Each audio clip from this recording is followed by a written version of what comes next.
Get off that horse. I said get off that horse. That's better. Now I'll just relieve you of all that folding money you're carrying. I said give me the money, mister. I'd just finished 3 months' work at the Winslow spread. And though the pay was the best in the state, my heels were beginning to itch, so I was on my way to the Copper Springs Bank to get my check cashed and move on. Handsome-sized check, too. $67. Copper Springs was generally one of the quietest towns you ever saw. But today it looked and sounded like a kettle just before coming to a boil, shaking and humming all over. Couldn't help wondering what all the excitement's about. Can you believe it, Mac? Sheriff Hempel capturing the Wyoming kid. The sheriff didn't exactly capture him, Ollie. Well, then who? The way I understand it, the posse just sort of stumbled onto the kid. After coming down the long trail from Fort Drexel, Scar could use a good feed and some water, while I took care of my business at the bank. He was stretched flat in a grove of sycamore down by 10-Foot Creek. When they brought him by my house in the morning, he had a bullet in his shoulder, and he was still out cold. Out cold? Bank isn't open yet. So I see. Sheriff say who shot him and left him lying there? That's what I'm trying to tell you. No one seems to know. 9 o'clock. All I can say is that he was in good health yesterday when he rode out here with $2,500 of my money. Cash check. Excuse me, please, sir. All right. I'm sorry. Sorry. Good morning, Mr. Hawkins. I'm sorry I'm late, but excuse me, please. But Tilda had another one of her fainting spells last night, and I had to wait till Doc McIntyre got out there to look at her. All right, Jonas, all right. Now get in your cage. Customer's waiting. Yes, sir, but you know how Matilda is. Once she gets an idea in her head, there's just no arguing with her. I'd like to cash my check. The clerk isn't in his office yet. So I see. Jonas, you hear about them capturing Jett King? Jett King? The fellow who held us up yesterday, the Wyoming kid. His real name is Jett King. Sheriff says he found him down near 10-Foot Creek, all shot up. Take a mighty big man to stand up to Jett King. And there's up to 10 graves that'll testify to that. Look, I haven't got all day. If you'll just cash my check, I'll be on my way. What's your name, mister? Bonner, Vint Bonner. You say Vint Bonner? What's the matter, Mac? Why, he's a six-shooter, Ollie. What? Ain't that right, Mr. Bonner? I've been called that. I guess we don't have to do any more wondering who shot the Wyoming kid. Excuse me, sir, but I have to check my daily ledger. If I had known you were around here, we wouldn't have had any doubts in the first place. Well, there ain't no doubt about it, Ollie. Well, take a mighty fast man to outdraw the Wyoming kid. And the six-shooter here's about the fastest man west of the Mississippi. Hold it. In the first place, I don't know any Wyoming kid. And as for outdrawing him, I never... Sure, Mr. Bonner. Everybody knows how the six-shooter don't like to take credit for what he does. Well, you ain't going to get away with it here in Copper Springs. Now, listen to me a minute. I told you I don't... Wait till I tell the sheriff we know who shot the Wyoming kid. Sheriff! Now, about that check... Where's he going? We'll be most happy to oblige. Jonas! Hey, you! Will you cash the check for the check? Bonner, come right in, sir. This is a real privilege to meet you. Mac was just in here telling me all about it. He just scooted through that door to spread the news all over town. Look, Oh, not that I wouldn't have got that Jett King myself sooner or later, but you sure did speed up the operation. Yes, sir. Have a seat, son. Sit right down. Sheriff, look, I want to talk to you about that. Oh, now, don't you worry none about the reward. I'll see that you get every penny of it. Reward? I don't want any reward. Everybody says you're the generous type, all right. I'm not that generous. Look, when Jett King comes to, ask him if I shot him. Oh, Jett, he came to quite a while ago. Old Doc McIntyre's passed him up near as good as new. Well, fine. Just ask him if I shot him. Ask him. Well, what do you think I did as soon as Mac told me about it? Jett says you made a lucky draw. He's got to have an alibi. You mean he says I shot him too? You're the six-shooter, ain't you? Well, that's the feller he said done it all right. I think I'd like to have a talk with Jett King. Well, I reckon we can arrange that.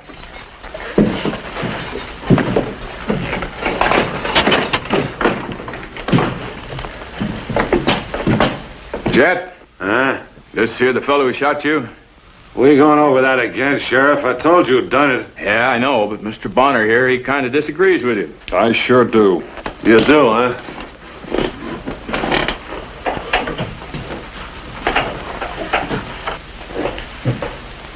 You were ready enough to pull the trigger last night. Why are you trying to lie your way out of it now? King, you know I didn't shoot you. Uh, Sheriff, I give you my word. Mr. Bonner, we all know how you feel about accepting honors, but this time you're not going to be able to get out of it.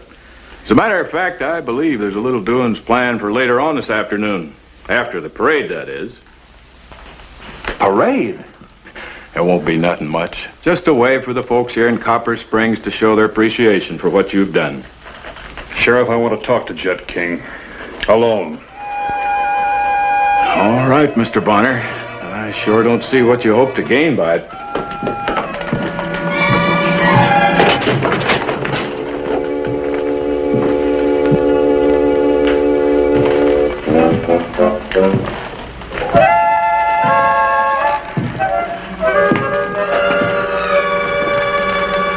All right, King. What are you trying to pull? I hear there's a pretty big reward out for me. You know I'm not entitled to that reward. As long as I keep saying you're the fella, you're the one's going to collect it. I'm doing you a favor. Of course, it's just between the two of us now that I see you real close up. Just might have been somebody else. Must have been a real fast gun. He wasn't. I mean, I'm fast, too. Plenty fast. No matter how fast you are, there's always someone a little bit faster. Not too many, Bonner. Maybe you, one or two others, but not too many. Oh, sure. But, you could be getting a little old, slowing down a bit. Slowing down? I'm just as fast as I ever was. You think I'm going to let folks know that I was outrode by a little runt with gray hair?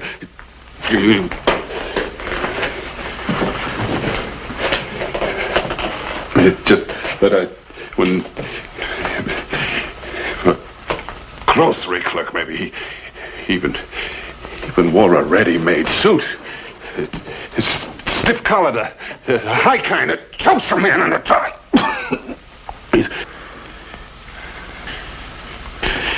Who ever thought a runt like that would know how to use a gun? Well, suppose we just tell that to the sheriff. Oh, wait a minute. Tell the sheriff what? What you just said. I ain't telling that to nobody else. Nobody. I got no choice. It's one thing to be outshot by Vet Bonner, but that ain't so hard to swallow. But the idea of being outthrown and outshot by a nobody. Why, I will never be able to face my friends again. After I break out of jail, that is. King, you're talking like a fool. Yeah. Yes, sir, Mr. Bonner. It sure was a lucky break for me when the sheriff said you were in town. After all, I got my reputation to consider.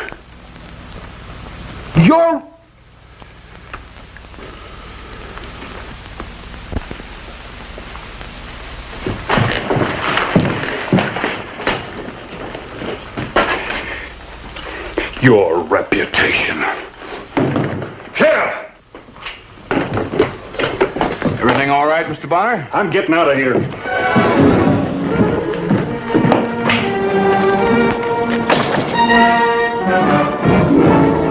Just wasn't any use trying to convince people.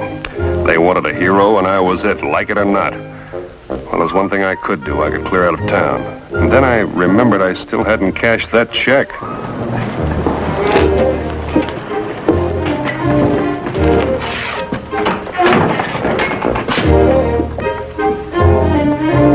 What was it King had said? Something about a little gray-haired fella wearing one of those ready-made suits and the kind of stiff collar that chokes a man half to death?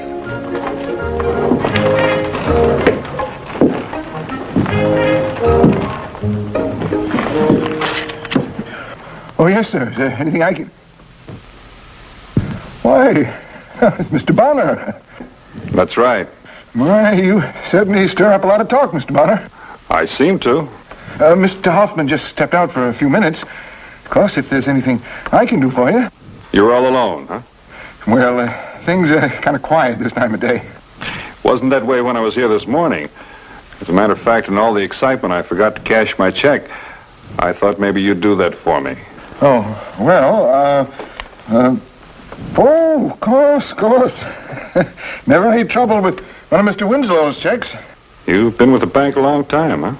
Yes, 23 years now, going on 24. That's so. 65, 66, 67. There you are, Mr. Bonner.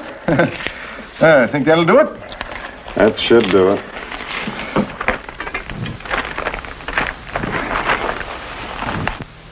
Would there be anything else, Mr. Bonner? Well, there is one other thing. I was just over to the jail. Had a long talk with Jett King. You did? And he told me all about the shooting last night. Well, must have been very interesting. Well, excuse me, I have to get back to work. And, he gave me a description of the man who shot him. You know what? That description fits you right down to that white collar you're wearing. Now, isn't that strange? Oh, yes, it is strange. Very, very strange. And what's more, you're just about the only man I've seen in town that the description does fit. I'm afraid that I don't understand you, Mr. Bonner. Well, I'll just go over and have a talk with the sheriff about it. No, Mr. Bonner, Mr. Bonner. Mr. Bonner, please. What are you going to talk to the sheriff about? Oh, I thought I'd talk to him about this.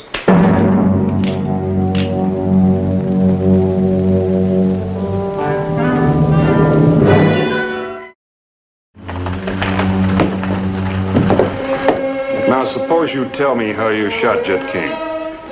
Well, I was late. I was late for dinner.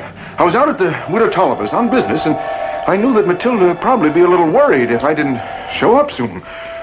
So...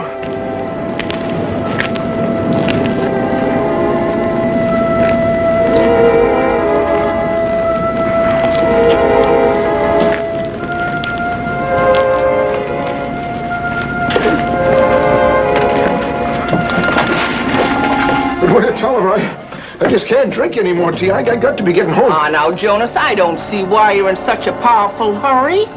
But Tolliver, you know Matilda has supper on the table at 4:30 sharp. Here it is nightfall already. Well, she's just as likely as not to have another one of her fainting spells. Fainting spells? Oh, now, what kind of a way is that to get a man to mind? Why, when my Clarence was late for supper, Lord rest his soul, I just lean over the table and clop him right in the chops. Oh, well, good night. Good night, Widow Tolliver. You got a gun on you?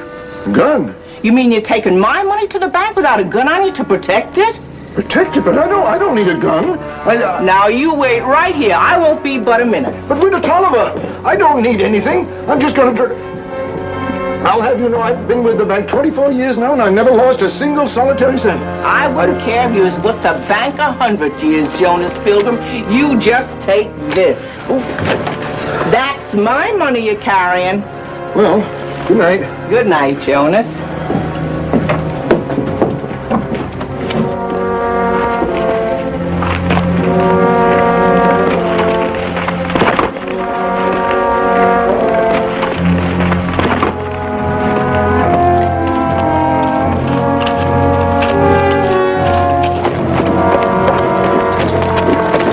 As far as you go, mister. Get off that horse.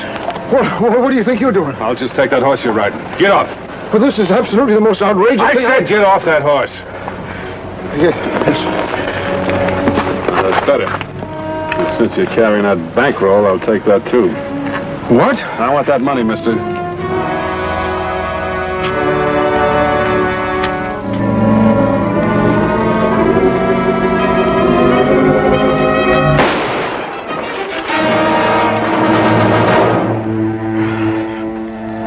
That's exactly the way it happened, Mr. Bonner. I didn't intend to. I didn't even know who he was. I wasn't here when he held up the bank. Well, no telling what had happened if you had been. It all happened so fast. I mean, the way this fella came at me out of the dark, grabbed my horse, pulled his gun. Oh, I just shouldn't have done it. I don't know what got into me. Now, don't tell me you're sorry you shot a man like Jett King. Mr. Bonner, Well, fact is, I'm a married man. What's that got to do with it? Matilda, that's my wife. Well, Matilda's kind of particular about things. She's terrible particular about me, for instance. That's why I gotta wear this doggone collar. Well, I'm sorry, Jonas. I still don't see... But, Mr. Bonner, don't you see, if Matilda thought I even so much as touched a gun, why... I don't think she'd ever let me out of her sight again. Well, looks to me like you take care of yourself pretty good. Well, as a matter of fact, I have had some experience with a gun. I don't know. I guess it was just some old instincts coming out in me. First thing I knew, there he was, lying there in the dirt. You mean you used to be a gunfighter? When I come out west, fella had to be able to shoot his way out of a spot or two if he wanted to stay alive. For instance, once when I was...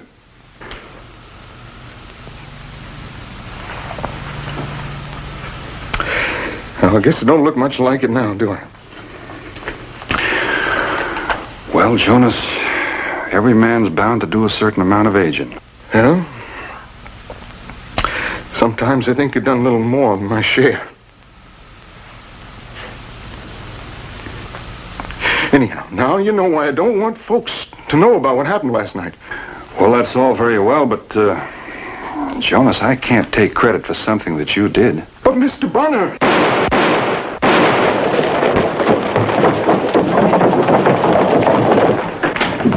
Mr. Bonner, Jett King just broke out of jail. Yeah, he must have had a friend or somebody help him. Sheriff is getting a posse together. Wants you to join it. Look here now. Sheriff figures they are heading toward Badwater Falls. I'm sorry, I won't be able to oblige. Well, why not? You already captured Jett King once. Let's just say that once was enough.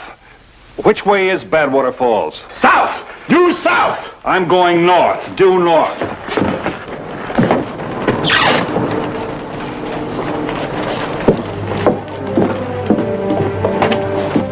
Inside of 5 minutes, the whole male population of Copper Springs had galloped out of the other end of the town, headed south. I guess that made Jonas Pilgrim and me the only two men in town who hadn't run off with the posse. Not that I was especially glad that King had broken jail, but they were bound to catch up with the Wyoming kids sooner or later. From the looks of it, seemed like the man who ran the stable had run off with the others, but I'd already paid for Scar's keep, so...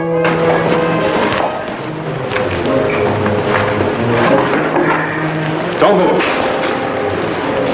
Now, you just keep holding on to that saddle, Mr. Bonner. Get to the door, keep your eyes peeled. One more move and I'll blow your head off. You're not going to get away with this, King. Nobody to stop me except you. That shoulder will slow you down some. Don't worry about me, Bonner. I'll make out. I'm taking your horse. There are other horses. Not as good as yours.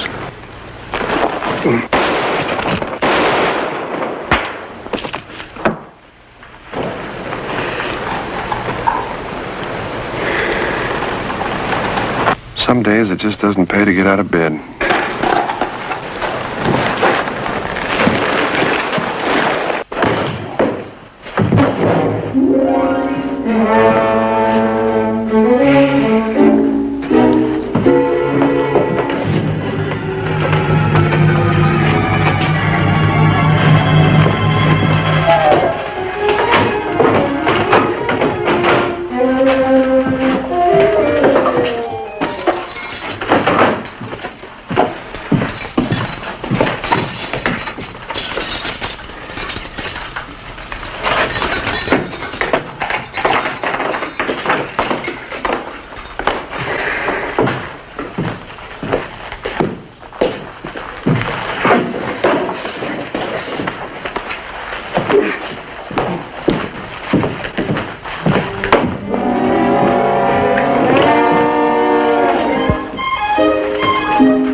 reputation.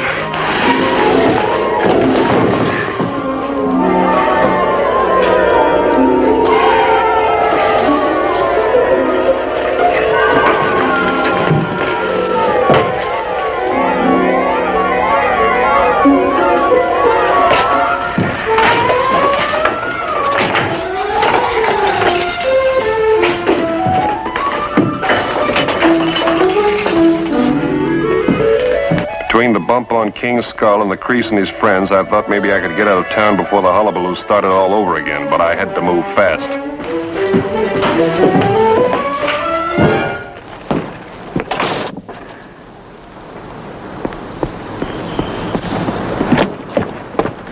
Oh, Mr. Pilgrim. Oh, You through for the day at the bank? oh yes, we close at 4 o'clock sharp. I'm on my way home now. I wonder if you'd mind doing me a little favor. Put off your supper for a while. Till the posse gets back, that is. Well, what for, Mr. Bonner? Well, you see, the sheriff left with the posse, and there's no one watching the jail. I don't see what difference it makes. Jett King was the only prisoner, and he's escaped. Well, now, you never can tell, Mr. Pilgrim. Suppose someone was to break in. They could do a lot of damage. You can't tell what important papers the sheriff might have in his files over there. Oh. Well, it seems to me the sheriff should have locked up before he left. Oh, no, I'd never leave the bank like this, not if my life depended on it. Now, you know that, Mr. Bonner, don't you? I certainly do. I certainly do, but the way I figure it, you're more conscious of your responsibilities than most people. Well, if a man's got a job to do, it's his plain duty to perform it as well as he knows how. Then you won't mind holding the fort till the sheriff shows up. You know, I just wouldn't feel right running off with no one minding the jail. Well, no, Mr. Bonner, A civic-minded citizen just like yourself. it seems to me you're worrying unnecessarily. You'll never know how much I appreciate this. You just sit there a little while until somebody shows up. Hope it won't be more than a little while. Matilda's a... You better hold on to this, too. Never can tell when you might need it. Old gunfighter like you. And these. Now, just make yourself comfortable. Oh, Mr. Bonner, Yeah? I hope you're not put out by my letting folks think it was you who shot Jett King last night. I think that's taken care of. You know, sometimes it's best for a man to take the responsibility for a thing, even if he didn't do it himself. You know what? You've got a point. I'll be seeing you.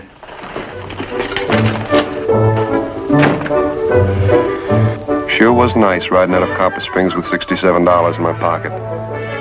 Though I would have given a good part of it to have seen the expression on the sheriff's face when he...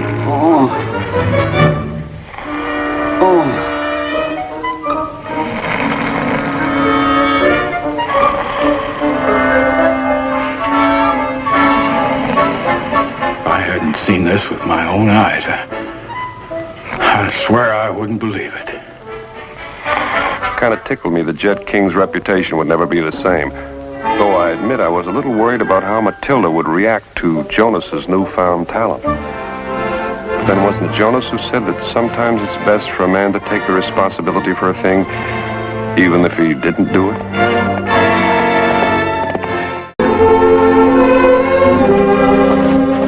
Come April, there's one trip I make just about as regular as the spring thaw. That's a trip down to Lonesome Valley. That's where Millie Gilman and her boy Jody run the Crossroads store. Tom Gilman's wife and son. Tom and I grew up together. We came west together, too. Tom was doing well until he caught the Baker brothers cutting out some of his cattle and stopped them with a shotgun. They stopped him with a .44.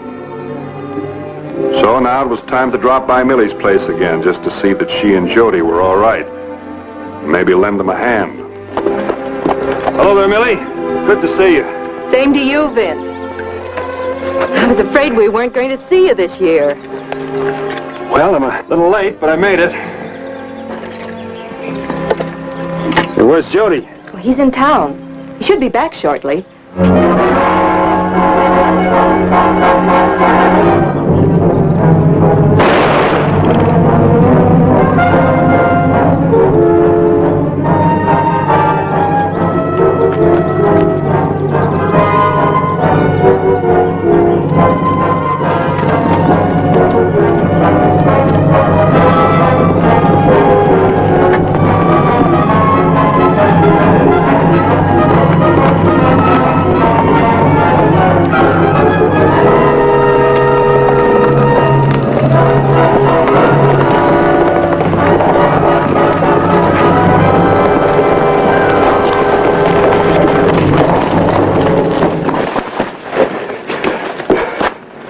Jody, you know better to treat a horse like that. Your pa taught you better, so did I. I'm sorry, Van. I wouldn't have pushed Red like that if I didn't have to. But I had to make tracks. I just killed a man. You what? Killed him. I mean, I didn't mean to. I wasn't mad or anything. Who did you kill? Shorty Burnett. Jake Burnett's boy? Why didn't you pick on one of the James boys? Ben, I wasn't aiming to. I just kidding him about a girl, and he took it personal like. So we went behind Morgan's barn, and first thing I knew, he drew on me. That explains everything. I don't know how it happened. He's so fast. He drew, and I drew, and I beat him. I see. Shorty, he's faster than a lot of men, but I outdrew him. He went for his gun, I went for mine like this. You young fool. Don't you know you can't settle anything with a gun? I ain't a kid no more. You got no right to tell me what to do. I killed my man. Jody! You certainly did.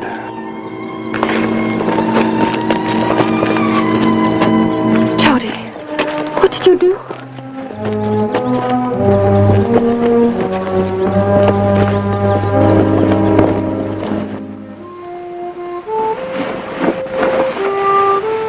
Do you know what you're doing, Jody? I just know I've got to get old man Burnett, and his Ike will be after me. Fighting won't do any good. They'll keep after you till they run you down. Yeah, well, not if I run fast enough. Not if I cover my trail. Jody. Jody, baby. Mama, will you stop babying me? I'm grown up. I'm fast with a gun. I can hold my own with anybody. What went wrong, Jody? How could you do it? What you want me to do? For Pete's sake, you want me to just stand there and let him kill me?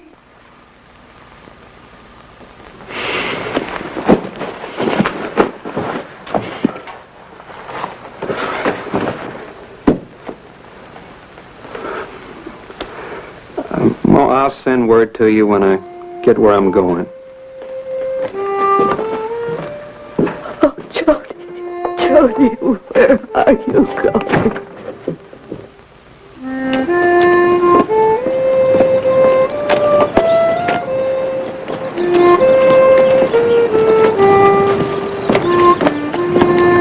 Better take Jupe here. You about pushed Red to death.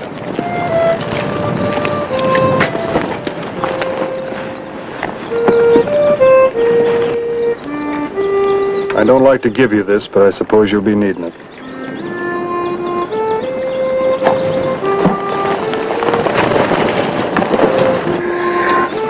I hope you know what you're doing to your mother every moment you're out there. I don't need no preaching. I can take care of myself. Listen, boy, I've been there. You'll never ride anywhere without looking over your shoulder. You won't walk into a saloon, a store, even a church without wondering if they're waiting for you. In the daytime, there's no place to hide, and at night you'll be afraid. Once you start running, Jody, you're one of the damned. I told you I don't need no preaching.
Me, I wasn't expecting you.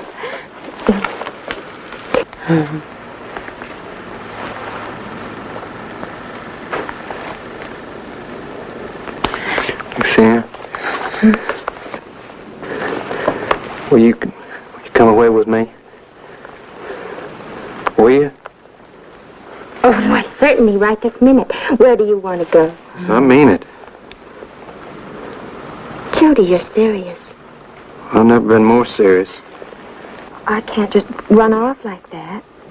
If my pa even caught me out here with you, he'd whip me for sure.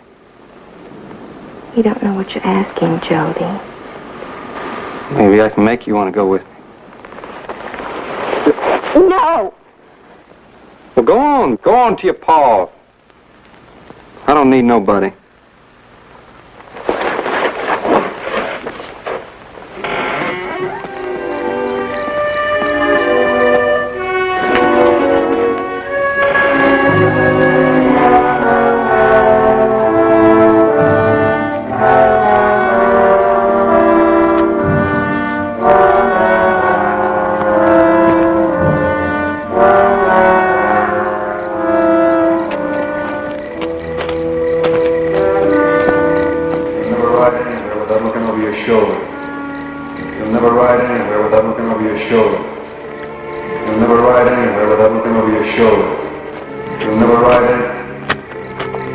Once you start running, Jody, you're one of the damned.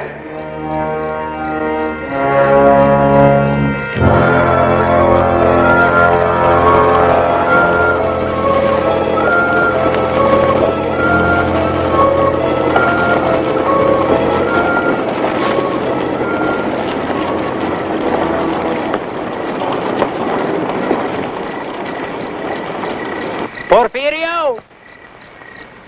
Migo! Me, Jody Gilman! ¿Está en casa, Porfirio?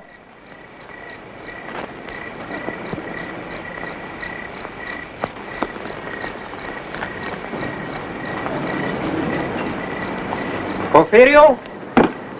Hey, me. Hey, Jody Gilman.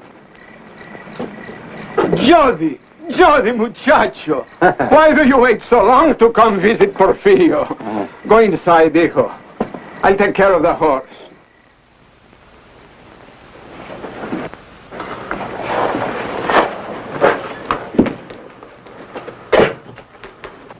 Some more mezcal, Jody. It keeps a man warm. I can't stay here, Porfirio. It's trouble? Yeah, I killed a man.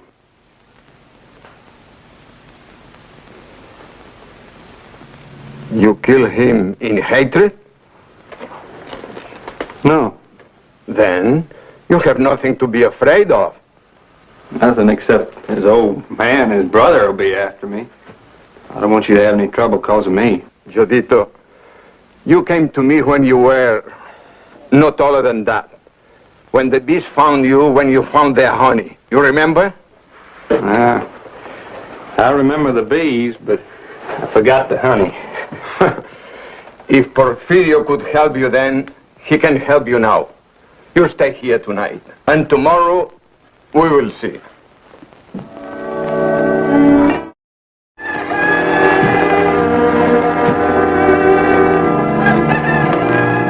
You could have helped him. Billy, Jody's facing a man's problem. He'll have to face them all the rest of his life. Maybe I could take care of this one, but who'd take care of the next? First Tom, now Jody. All because of guns. I hate guns.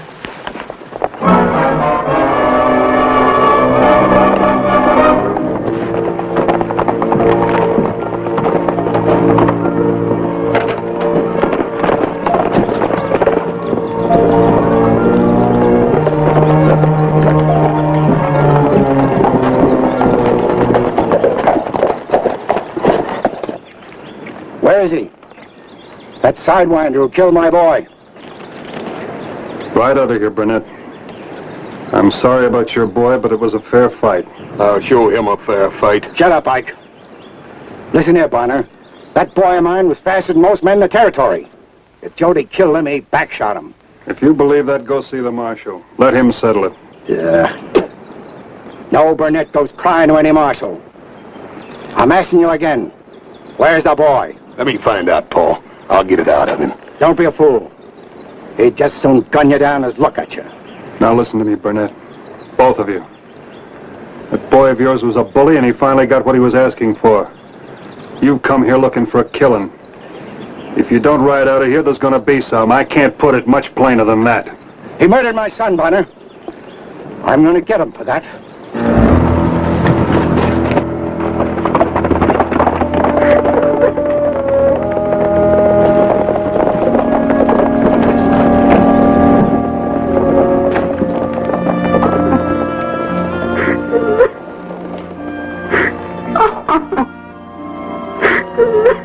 Go on home, Lucianne. If they find him, they're gonna kill him. They're gonna kill him, Mr. Bonner. And I love him.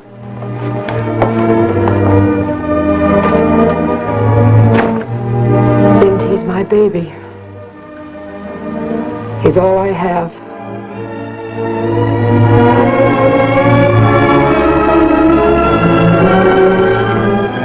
Well, I better be going. I've stayed too long already. Jody, do not forget. See my brother Benito in Hermosillo. You promise this?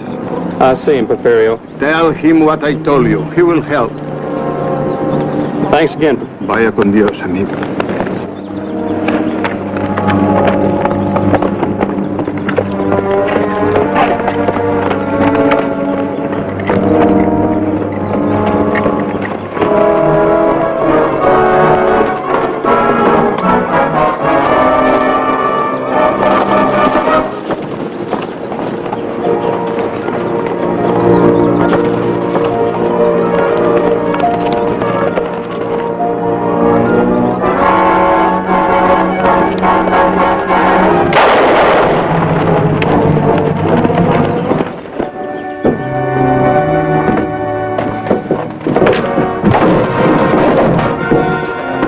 Where's the boy?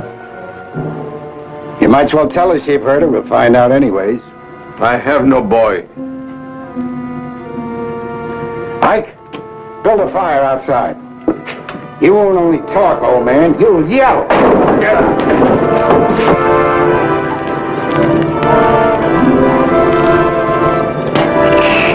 About ready, Bo.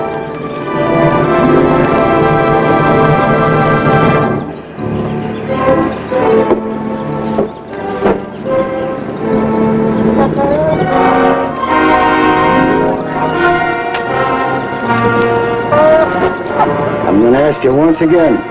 Where'd the boy go? Run, Johnny!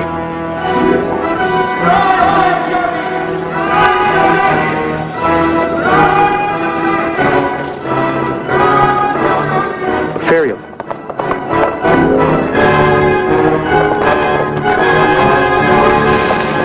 There. Leave it to me.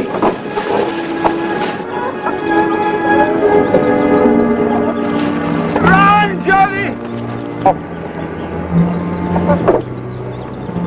Run, Johnny!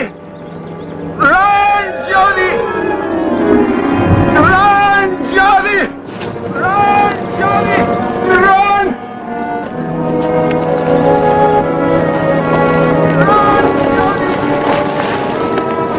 Run, Johnny!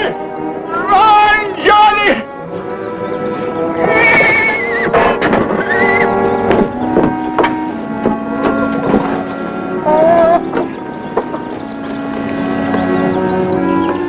Come on out, or the old man is dead. Burnett, I'll make you a deal. You let Porfirio go and I'll come out. No, Johnny!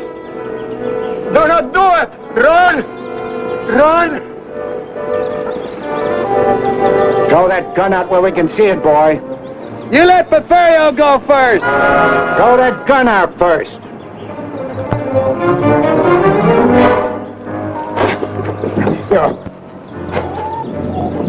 You'd like that, wouldn't you? If I shot you, the kid could take off. Hey, Burnett, you let him go! I'm coming down. Good.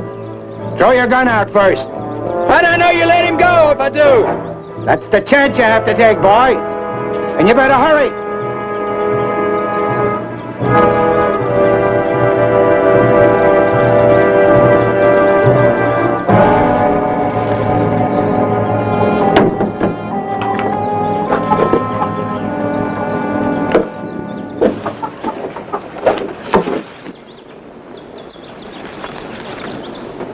see, boy?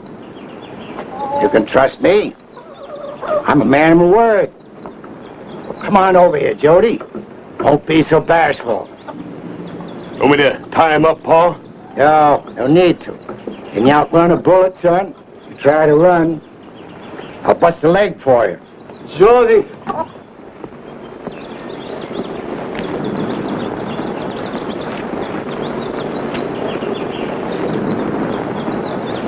Ike? Yeah, Pa? You ever beat anybody to death? Never did. How long do you think it'll take you? Not long, Pa. Take your time. Take your time. We got all day.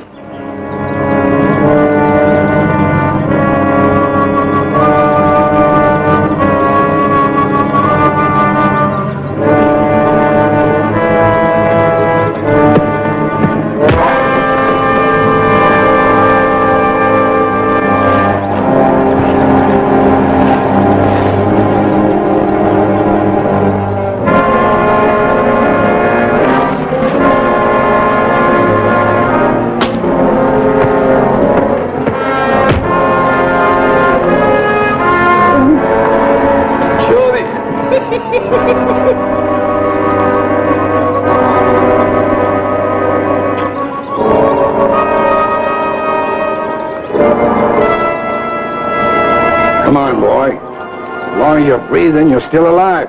When you can't get up no more, Ike will use his boots on you.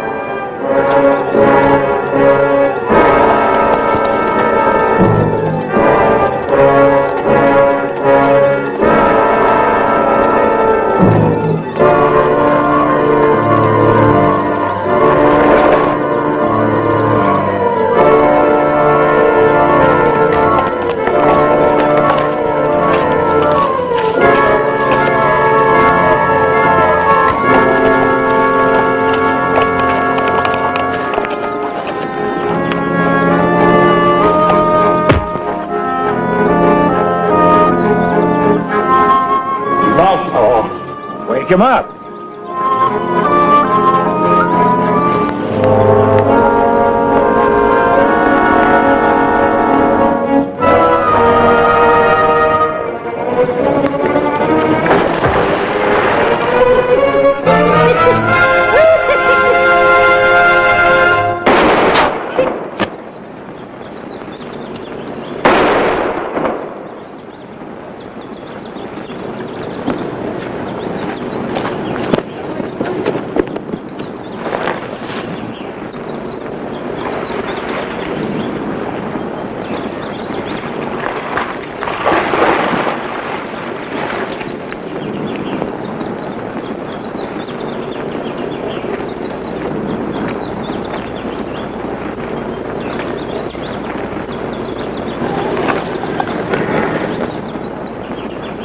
Ferrier, are you able to hold it?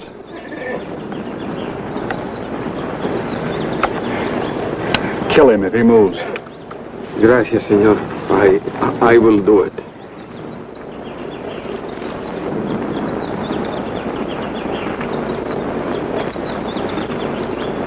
All right, big man. I'm a little more your size.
You're a mess.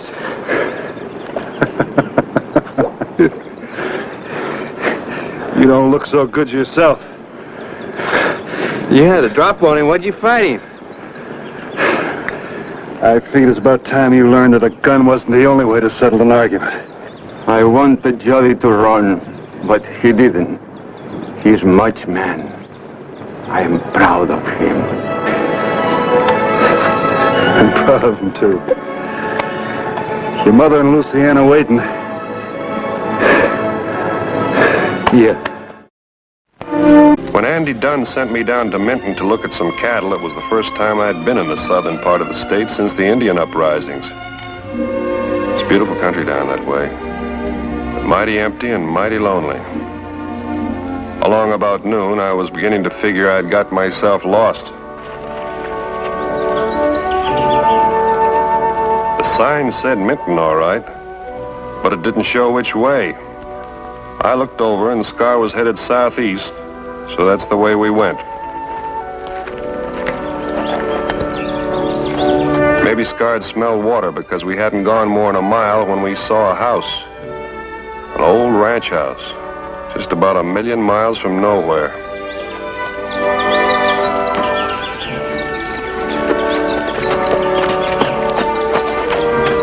Hello? Anybody home?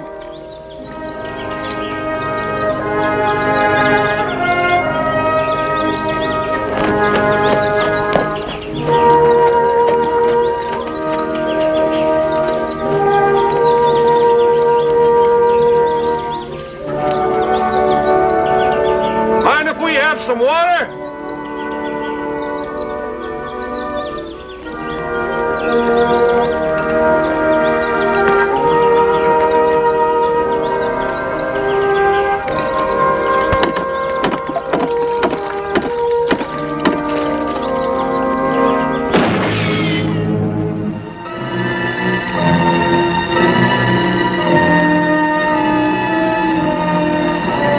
All right, if you're so stingy with your water.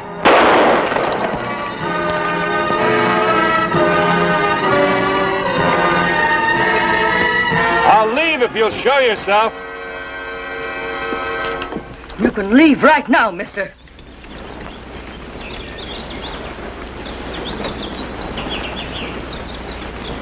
Well, now, just a minute, ma'am. I mean it. Strangers are not welcome here. I kind of got that idea.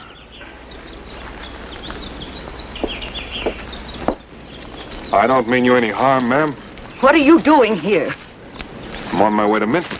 You came the wrong way. I know, but the sign was down at the fork a ways back. It'd be closer for me to go ahead than to turn back, wouldn't it? Mister, I don't care which way you go. Just so you go. I'll go. I'd feel a lot safer if you'd put that gun down. You don't have any cause to shoot me, ma'am. I'm on my way to Minton to buy cattle. My name's Bonner, Vint Bonner. Vint Bonner? Were you ever in the army? Yes, ma'am. I served as a scout with the cavalry, but that was some time ago. I think I've heard my husband speak of you. I'm Hannah Guilford. General Guilford's wife? I knew the general. I was with him at Fort Clark just before... I realize I've been rude, but I need someone to help me. I'll do what I can. Then I wonder if you could stay here for a while. Oh, I won't keep you long. Just have a meal with us and talk. It would do the general so much good. Oh, ma'am, the general was killed. I know he would be pleased to see an old friend. You can't imagine what it's like to be alone all the time. I'm sorry, ma'am. I just don't understand. I thought... You thought the general was dead. I know. That's what everyone thinks. But it isn't true. But the Fort Clark massacre... General Guilford was not killed at the Fort Clark massacre. The Cheyennes slaughtered the garrison down to the last man. They did not kill my husband. Don't you think I ought to know? I'm sorry, ma'am. It just doesn't seem possible. I thought you'd understand. But you're just like all the others. Sorry.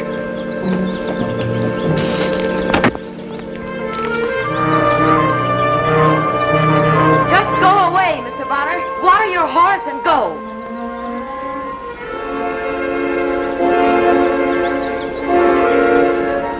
When I got to Minton, I knew I had to locate Joe Kennedy, the cattle dealer. But first, there was a little more I wanted to know about Hannah Guilford.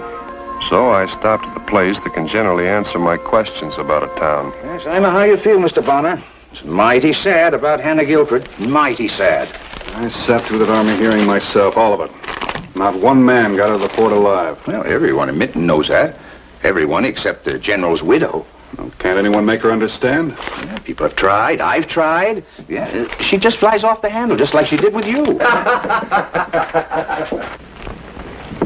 Bob Price there works for Joe Kennedy. Took a shot at you, did you, mister? Guess old Hannah's back on the firing range again. Well, I don't think it's that funny, friend. Well, we were warned to steer clear of Widow Guilford. Reckon you should do the same. You looking for Kennedy? Yeah. Know where I can find him? Keeping out of Hannah's range. Kill it. Town has to have someone to laugh at. Hannah Guilford is a good target. I guess I'm about the only person she sees now. I go out there every month or so and take a load of provisions. I said to her, I said, look, Hannah, if the general is alive, let me speak to him. Show me. Yeah, and she'd try. Poor woman would take me into the house. There wasn't another living soul within miles of that place. Not a single living soul. Best thing for me to do is to get my mind on something else, see about the cattle I'd come for.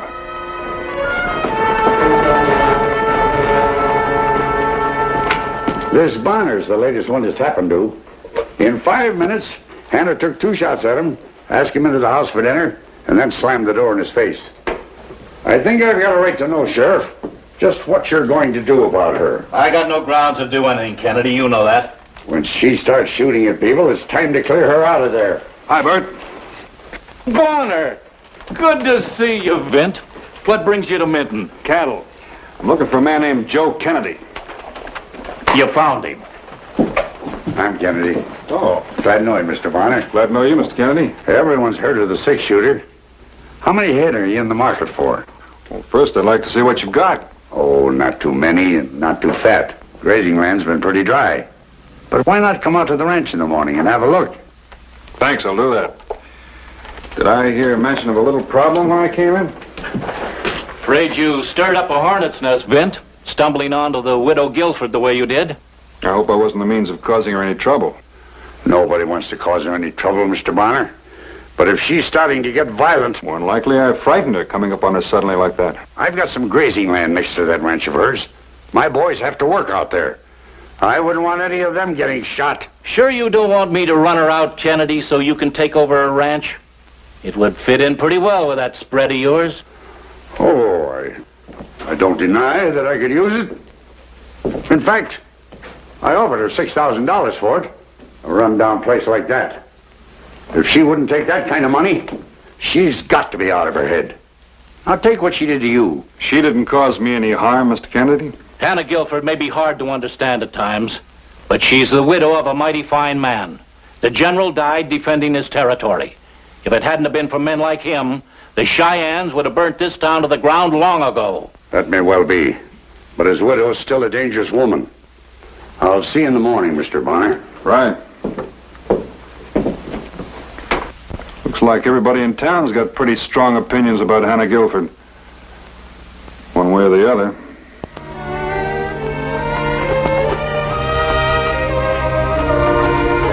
I didn't know exactly what I thought I could do, but before seeing Joe Kennedy in the morning, I wanted to have a talk with General Guilford's widow. I figured she'd heard me ride up.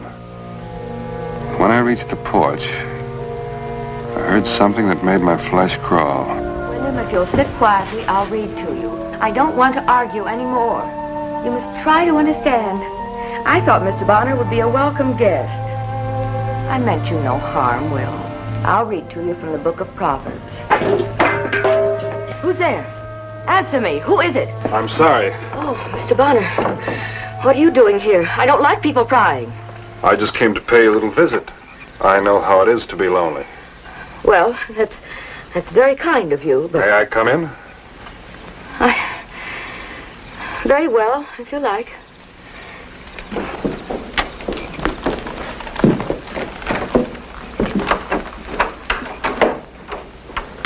It's plain, but it's my home. I see. I'm afraid you got a poor impression of me today. But there's no reason to worry, really. I heard you talking to someone when I came up. Talking to someone? Oh, no. I was sure. You heard me reading. I often sit by myself and read in the evenings. I see. I get very lonely to hear a human voice. So I sit here and read. At the table? Yes, by the light.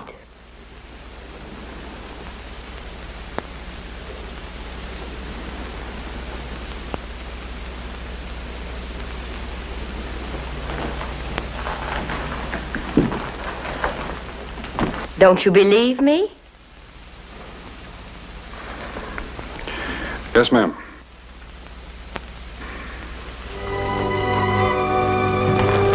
I believe you read by the table. You see, there's nothing to worry about. I'm perfectly all right.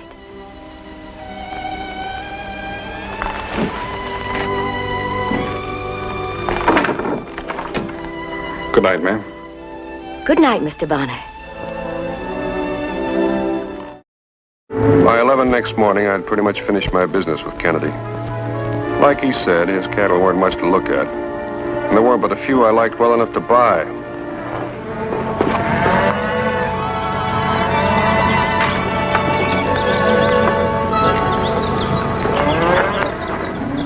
How do they look to you? I can use about 50 head. 50? That's about it. Andy and his men will be along in a few days to drive them north. All right. But it's hardly worth the trouble. What's this? Looks a little like a posse. Maybe that's just what it is. Who are you after? General Guilford's widow. Don't you think that Now look, Bonner, this don't concern you. You don't have to work out there. My men do. You can forget about it when she threatened you with a gun. We don't intend to. I was out there last night. She seemed fine.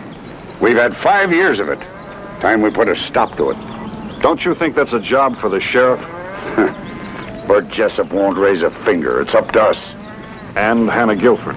We're not going to hurt her. All we intend to do is to send her somewhere where she'll be cared for and not bother anybody. Where's that? The state home up at Capital City. And nobody's going to stop us.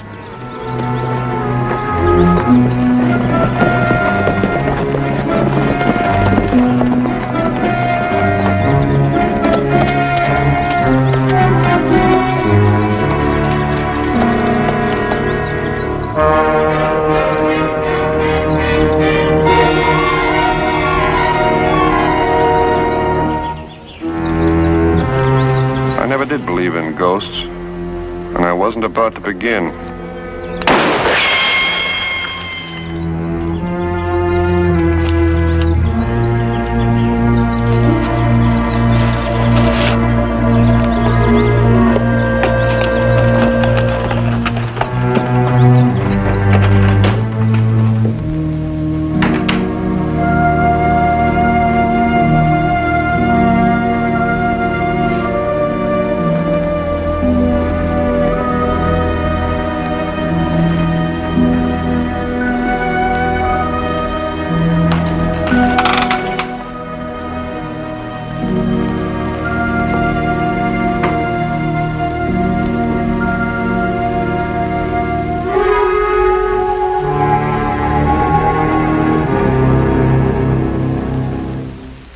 Please don't, General. You're Brent Bonner, aren't you? Why couldn't it have been someone else? Why did it have to be you?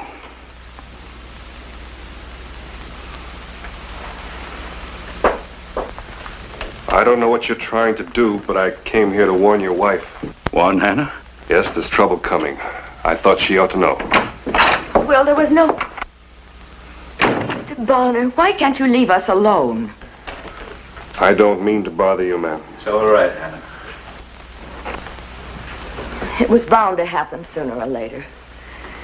Well, it's for the best. Don't you see that? I don't know. What are you going to do with us? I want to help you. There's some men coming from town to Do what? send you away. Seems you've got the whole town of Mitten thinking you're a dangerous and violent woman. Send me away? To the state home. I don't know what you and the general hope to accomplish by all this, but whatever it is, your time's running out. Will, you'll have to help me. Well, please, it's time to face the truth. Face the truth. How do you do that? How do you go for years hiding something inside yourself, and then one afternoon let it all come out into the sunlight? How do you do that? Are you sure you have something to hide, General? Am I sure? I've had time to make certain, wouldn't you say? I thought in time people would forget. I tried and tried to make him see. A man can't bury himself, wish himself dead. I know, Hannah. I know you did all you could. This is your reward. They think you're a dangerous woman. What else could they think?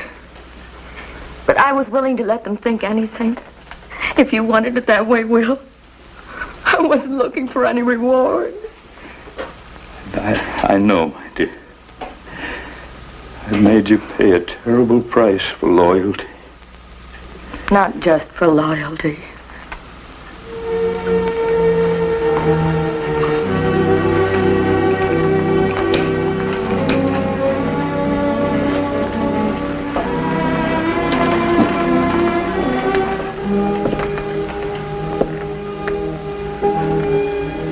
I know you wondered my reasons for all this.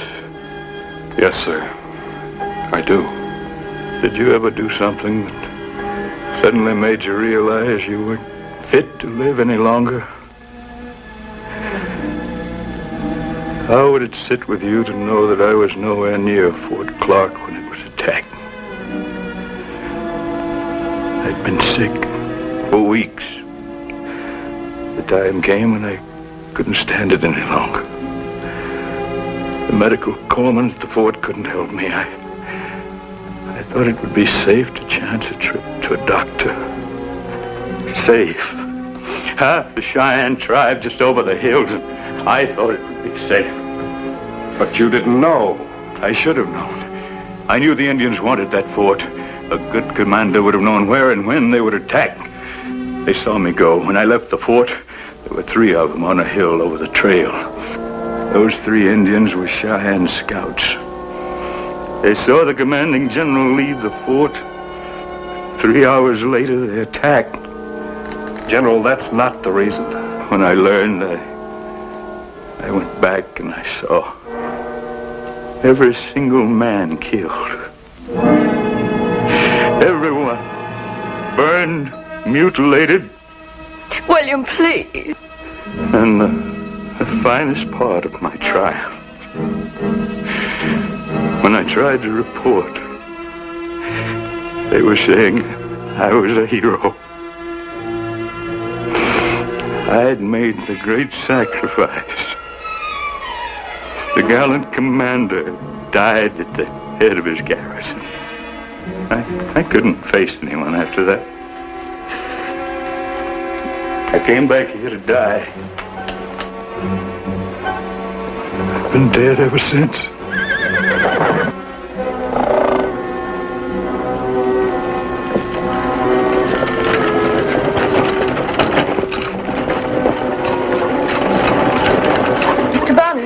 men are riding toward the house.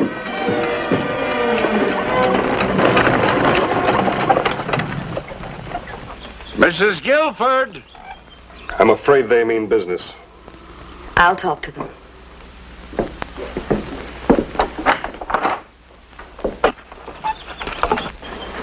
What do you want? Thought we'd like to have a little talk with you, Hannah. What about? You know me, don't you? Joe Kennedy? Of course I know you. But I'm busy now. Hannah, we came all the way out here just to see you. You know we're only interested in your welfare. Well, that's very kind of you, but... I'm not going to hurt you. Not a bit. Now, Hannah, I want you to hear me out carefully. Now, all we're thinking about is what's best for you. You know that, don't you? Well, yes. Sure you do. The point is, Hannah, it's not good for you to live this way. I'm perfectly happy.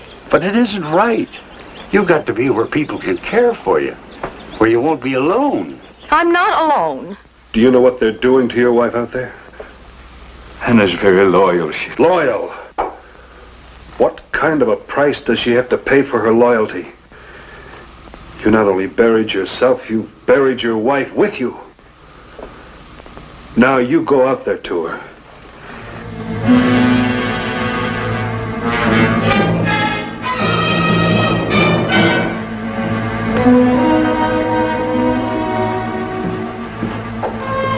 Stand up.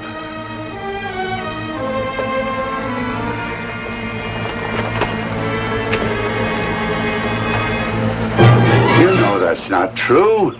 That's what you've got to understand, Hannah. Let go. The general's not here. He was killed in that massacre. Let go my arm, Mr. Kennedy. Bob! Will!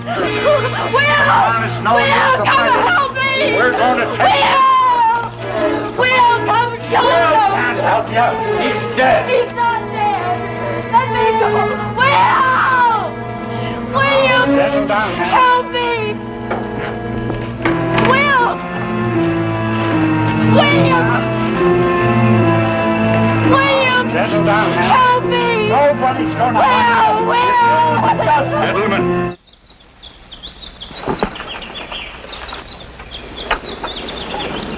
Leave my wife alone. There's no reason for my wife to be tormented, gentlemen.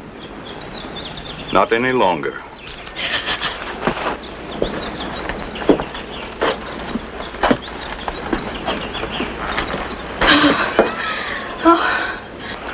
Put it away, Price.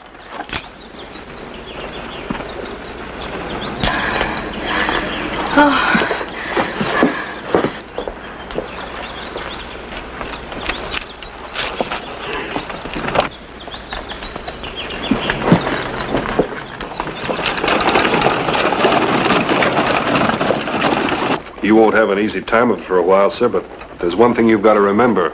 No one blames you. I know better, Bent. I'm telling you the truth. The Army held an investigation of the Fort Clark massacre 3, maybe 4 years ago. Did you see the testimony? I was there. I heard it. That's why I know you were cleared.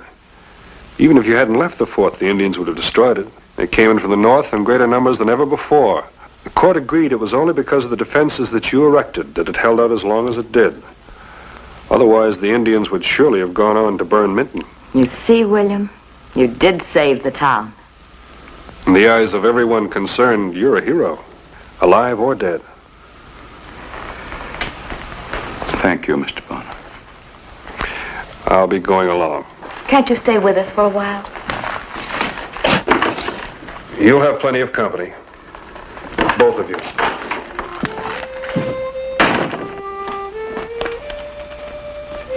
The storekeeper was right.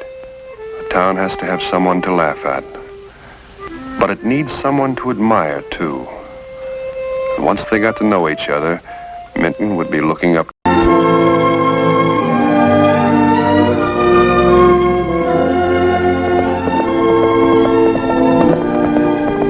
October and turning cool already. And I was headed for Yucaipa in the Red Rock country. I'd planned to pick up a few wild ponies.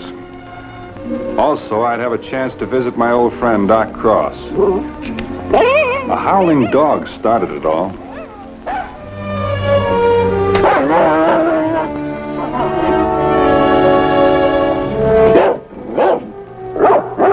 Anybody home?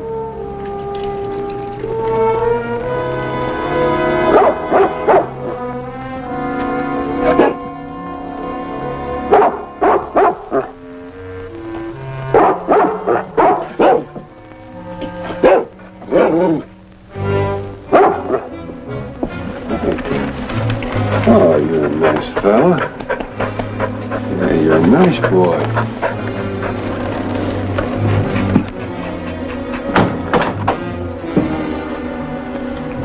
Anybody home?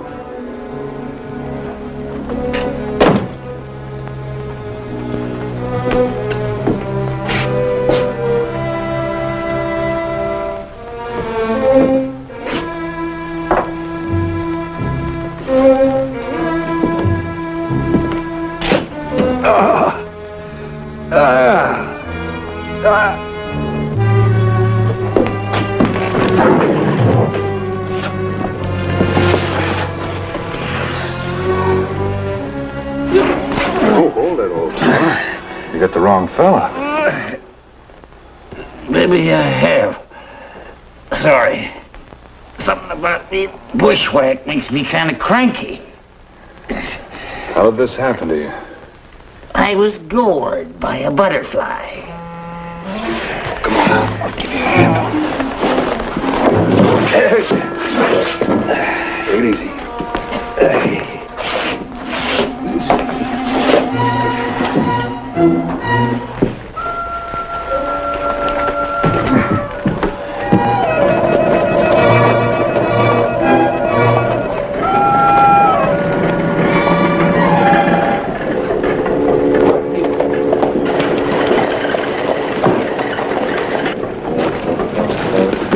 Hey, Doc, they racked up another one of your committee.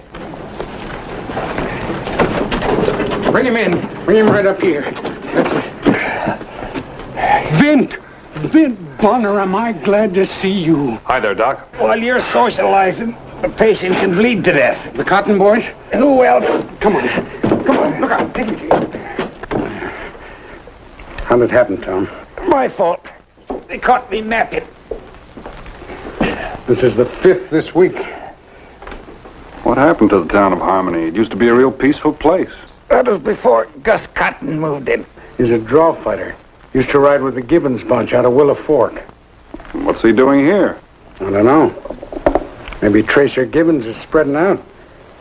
All I know is he and his brother rode into town a couple of months ago. Doc, are you for me or against me? I'm sorry, Tom. Oh, what's Sheriff Davenport doing about it? George Davenport was killed last month, Vint. Oh, I'm sorry to hear that. Who's taking his place? Well, we haven't got anybody else yet. Oh, give me that probe over there, will you? It's the third one on the right. Now, hold it. That's it, Tom. That's the one. That's the one. Thank you.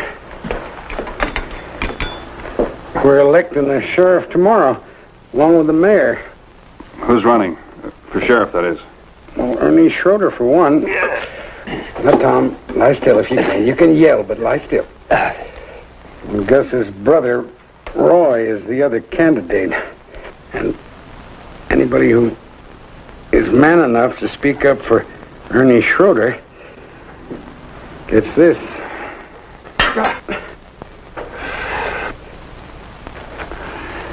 You've had your troubles, all right.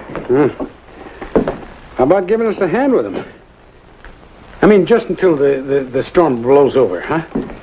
What? I had a group of people that are working for Ernie Schroeder. The Citizens Committee to Keep Harmony in Harmony. That's what we call it. How about it, Ben? Now, Doc, you know I'm not a resident. I can't vote. Yeah, but you carry an awful lot of influence. I mean, if you were to come to the rally tonight and sit up on the platform next to Ernie Schroeder, you'd sure swing a lot of votes. It's none of my business, and you know it.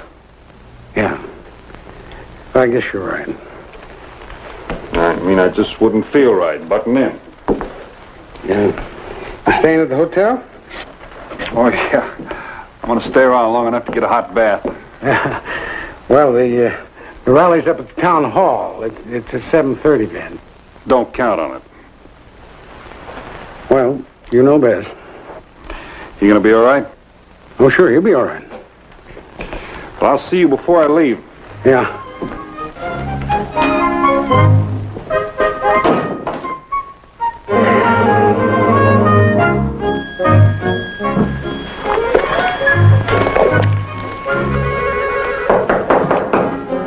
Come in. I'm not through yet. That's all? Oh, I thought you were the kid come for the tub. No, I ain't the kid come for the tub. I'm Roy Cotton. You heard of me? Yeah, your name has been popping up all day. What can I do for you? Well, I was just wondering if you're going to be around town for the election, Bonnie. You heard about the election? Yeah, that I have. Well, then you must have heard that folks are asking me to run for sheriff. Not that I'm anxious for the job, you understand, but, well, folks kind of figured it was my duty, so, well, I thought I'd oblige them. Well, look on the bright side of things. Maybe you won't be elected.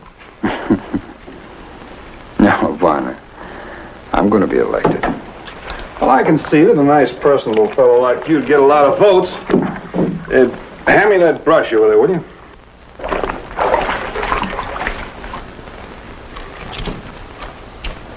Yeah. Yeah, I'll give you the brush. Obliged. I'll give you some good advice, too, Bonner. Saddle up right now. Well, now, Doc mentioned something about a rally he was having tonight. Kind of asked me to come. Bonner, you know, you go to that rally. You're just asking me and Gus to do something about you. Maybe I am. All right. You had your warning.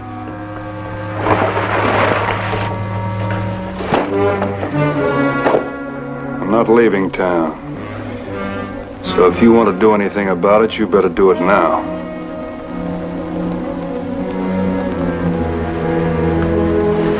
I don't want to shoot up no hotel room, Bonner. Room's paid for. In advance.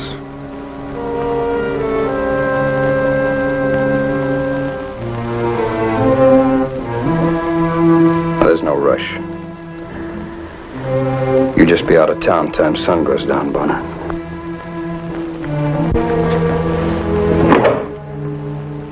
Oh, and I told Doc the same thing goes for him.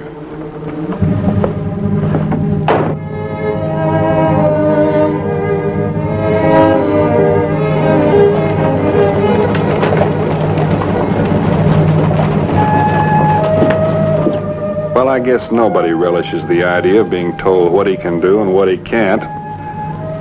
But mostly I was concerned about Doc Cross.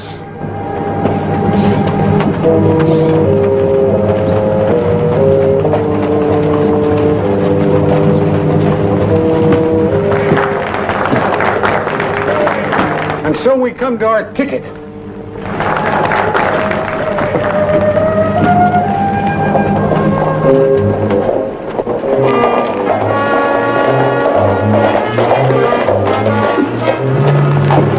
It didn't look like the Citizens Committee to Keep Harmony in Harmony was doing much good. And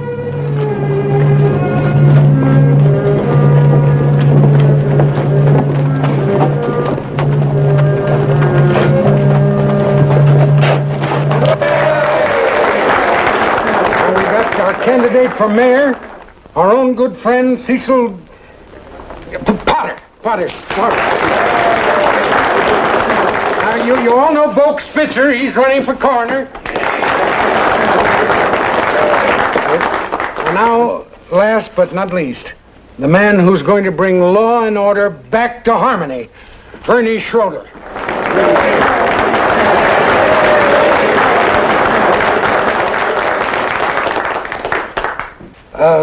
Well, I guess that's about all, folks.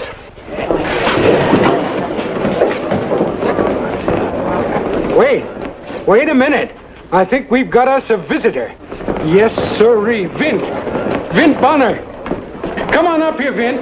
Vint Bonner. Come on. Doc, I just want to... You're upset. Come on, Vint. Come on. No, folks, in case you don't know it, this here is Vint Bonner.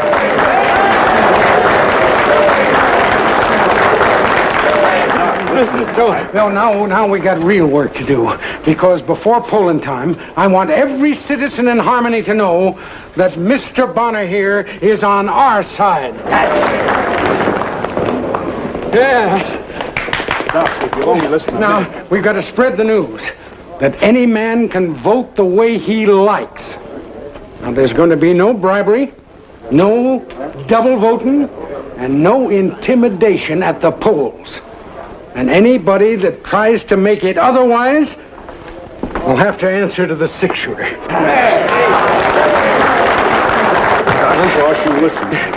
Now look, we gotta organize to spread the word. Now, Amos, you take all the people west of Cedar Street. And, Kinney, you take the section down by the creek. And if they're asleep, wake them up. Now, I'll take the center of town, and all of you, just go on out and give the word. That's right. Go on. Oh, wait a minute. There's just one more thing. You tell everybody that Vint Bonner is going to be at the polls himself tomorrow, just to make real sure that this election is run honest and free. Goodbye. Doc, you listen to me. Oh, Vint, were you speaking to me? You know darn well I was. Oh, do you want something? Do you want some water, maybe? Huh? No, I don't want any water. It's very refreshing. Doc, I'm not going to have people going around saying I'm interfering with their election, so you just call them back and tell them that before it's too late. Oh, Ben, it's too late now. And I guess I better be running along, too, because I got a lot of people to talk to. All right. You go right ahead, but tomorrow morning you're going to look awful foolish because I'm not going to be there. I always reckoned you a man who set quite a store by his duty. I do. And I figure my duty right now is to mind my own business. All right, I give up. You what? Well, there's no hard feelings, Vint. Every man's got to do what he feels is right.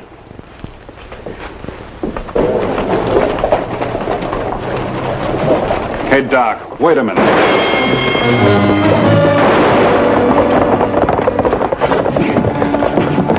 I think I winged one, Doc. You all right? Never better. By the way, the polls open at 7 o'clock. Why don't you let your conscience be your guide? Good night, Vint.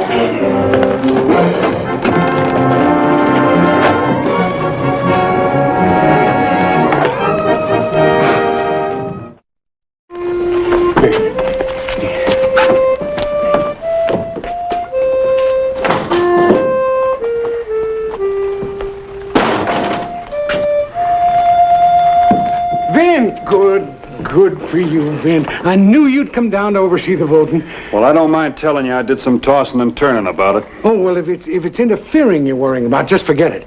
Because the town charter clearly states there should be a nonpartisan at the polls. I read up on it this morning. Well, start her off, Doc. Yeah, all You'll right. be needing these lists. Come on, man. Here you go. You sit right in this chair. Looked like there was no way for me to wriggle out of it, so I sat me down and started checking off names.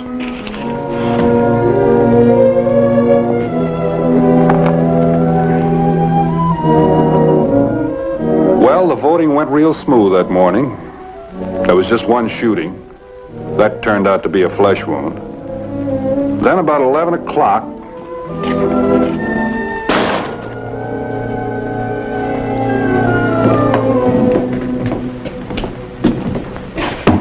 Roy Cotton. You'd be Gus. That's right. Hey, why don't you boys just vote for Ernie Schroeder and make it unanimous? No electioneering at the polls, Doc. That goes for you, too. If he was to get it, no telling how long he'd last.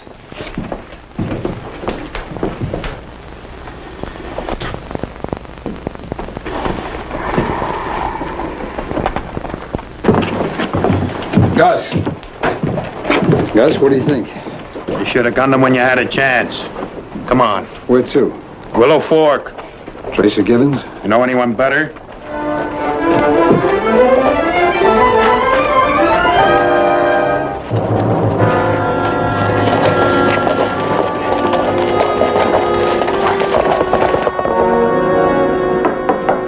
Come in. Well? Well, what? Who won the election? Oh, that. Well, that's a little hard to say, Vince. Hard to say.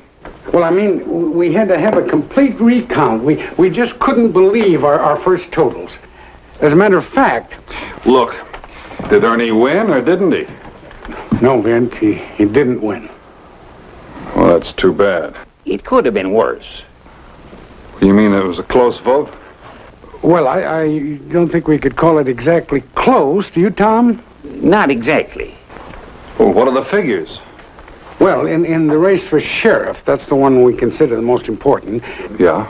Ernie Schroeder only got 7 votes. 7? Is that all? Yep, that was his total. We made certain. And Roy Cotton got 33. Oh, that's too bad, Doc. I'm sorry. I really am. But if the people elected him sheriff, maybe they deserve him. Well, there's no other way to think about it. Wait a minute. If Ernie got 7 votes and Cotton got 33, that's only 40 votes. There must have been twice that many cast. 101 in all. Well, that leaves 60 ballots that are not accounted for. 61 to be exact. And that's how many you got. Huh? Vint, it gives me great honor to announce you've been elected Sheriff of Harmony by a landslide. You're joshing, aren't you, Doc? Sure, you're joshing. No, sir. Well, but that's impossible. That couldn't happen. Vint, the people have chosen. Now, Vint, there's a little rust on the points of this badge, but some polishing will take care of that. Doc, if you had anything to do with this, I swear... No. It was spontaneous, Vint. Absolutely spontaneous. Fine. I've got me a spontaneous notion, too. What's that? I resign. Oh, well, now, Vint, that's going to be a little bit of a problem. Because, see, you have to resign to the mayor. And we haven't got a mayor yet. Not until we swear you in. Oh, that just shows how confused you are, Doc. You said I was elected sheriff, remember? Seems like folks just got the habit of writing your name in.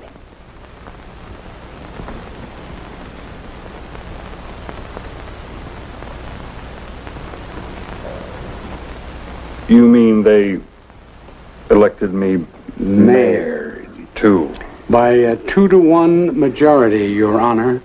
You didn't do so well for coroner, though. Both Spitzer beat you out by 4 votes. Oh. Well, I wouldn't feel too badly about that then, because Boke's a very popular man, you know. And... Oh, sure.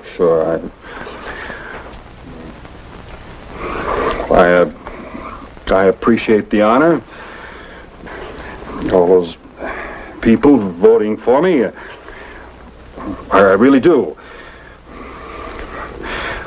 But I haven't the faintest idea of being sheriff or mayor. But the people have made their choice. They got stampeded, and I don't take it as much of a favor from you, Doc. Oh, now, Vince. Well, you can just have yourself another election. And you can elect yourself another mayor.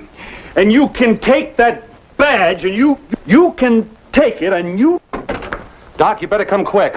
What's the matter? It's Ernie Schroeder. They gunned him down in front of the hotel. Who gunned him? The Cotton Brothers and Tracer Gibbons. Hurry up, Doc. He's hurt bad. Real bad.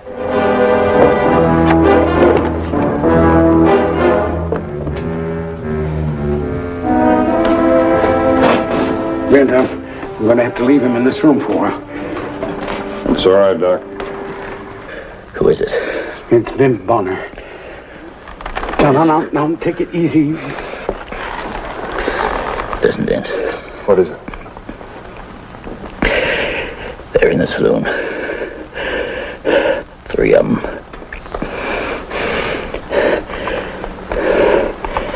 I never really thought I'd be wearing one of these. Now, wait a minute, Vin.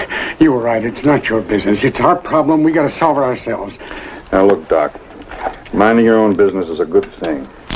But there's such a thing as carrying it too far. Bent. Yeah. Givens is the fastest. Take him first. I'll remember that. Wait a minute. I'll go with you. Don't take this wrongly, but you'd just be more for me to worry about.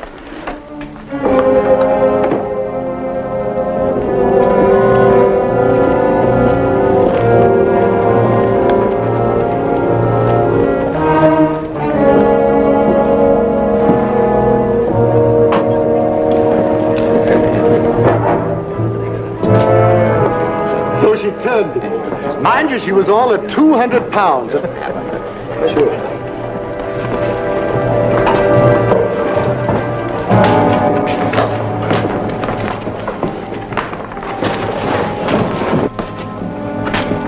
Come in.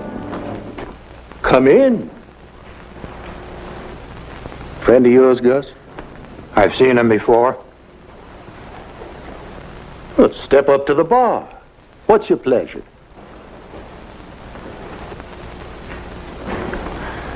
This isn't a pleasure trip, Givens. Well, just what kind of a trip would you say it was? Official? It's an official trip. I've come to put you under arrest. Well, now that's interesting. Just how do you plan to go about it?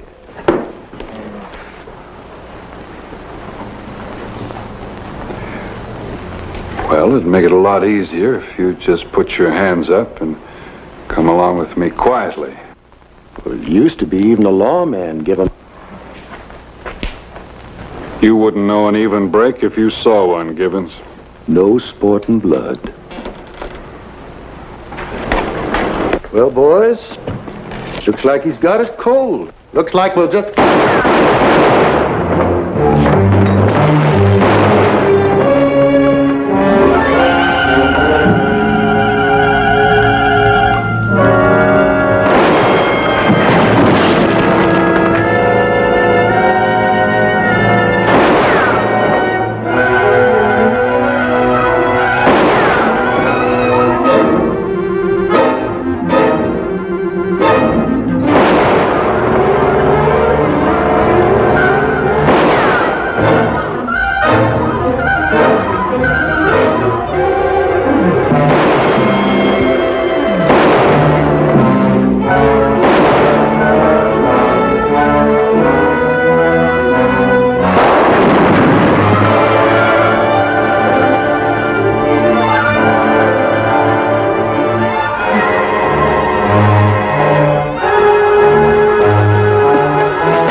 Thanks a lot. I had better take this. Hey, Doc. Hey, Doc. Doc, it's all over. Doc, it's all right. Cease Potter had already been installed as mayor, and Ernie Schroeder was mending so fast there wouldn't be any time at all until he was ready to take over the sheriff's job. So the doc was happy. It looked like harmony had really come to Harmony. Anyway, for a little while.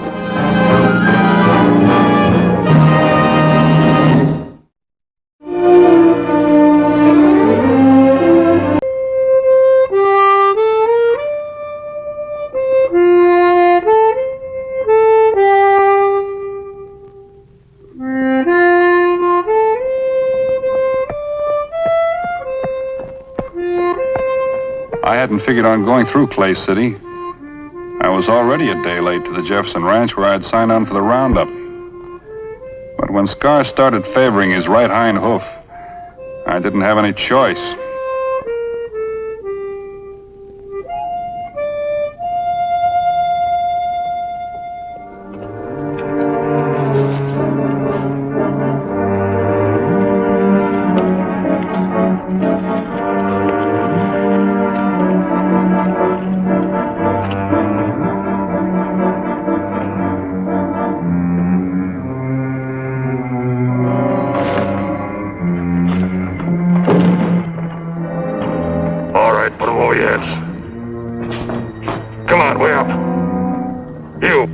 No, but it's safe. Come on, hurry it up. Open her up. Throw it over. Thanks. A lot.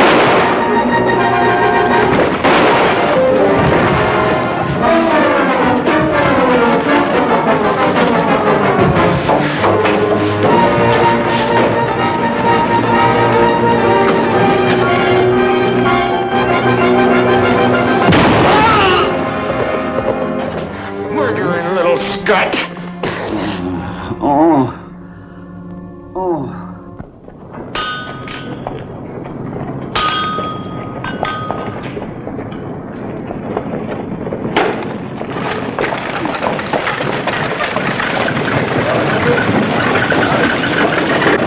Howdy, mister.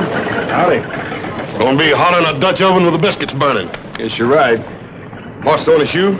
I think it's split. Let's look at him. Easy, boy. Yeah, it's split. I'll fix him up for you.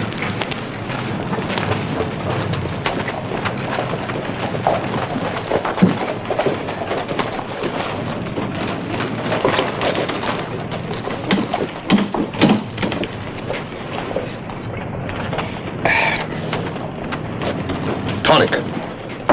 What's wrong with you? Well, the professor that sold it to me said it was general debility, sort of wasting away. Besides, it tastes good. What happened to Jonesy, the fellow used to own the shop? He went on out to Nevada chasing silver. I see. My name is Fred Buggleman. What do they call you, mister? Bonner. Vint Bonner. Vint Bonner. He was mighty quick getting to Clay City. How'd you hear about it so soon? Hear about what? Why, the holdup over at the express office. Ain't that why you're here? No, I was going around Clay City, and my horse split a shoe. Any idea who did it? Not a single solitary one, from what I hear. How's that? Well, Amos Chavalda, the deputy agent, got shot up pretty bad. He ain't done no talking lately.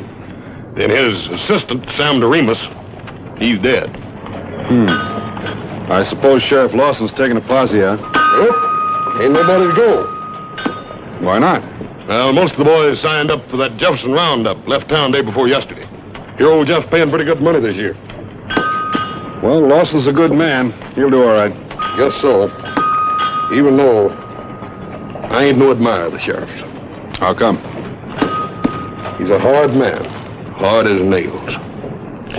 He takes his badge pretty serious. Yeah. Last week, the Texas cowboy in town got oiled up on that Kill Me Quick whiskey. Bragged he was going to raise hell and put a rock under it. Sounds about normal.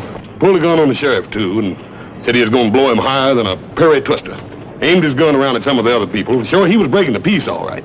But a man like Lawson could have taken him in without killing him. But he killed him. I guess he thought he had to. Yep, like I say, he's a hard man. I know Lawson. There aren't any gray cats where he's concerned. Man's either on one side of the law or the other. Nice horse. My nearest of kin. I'll look around while you're fixing his shoe. Right.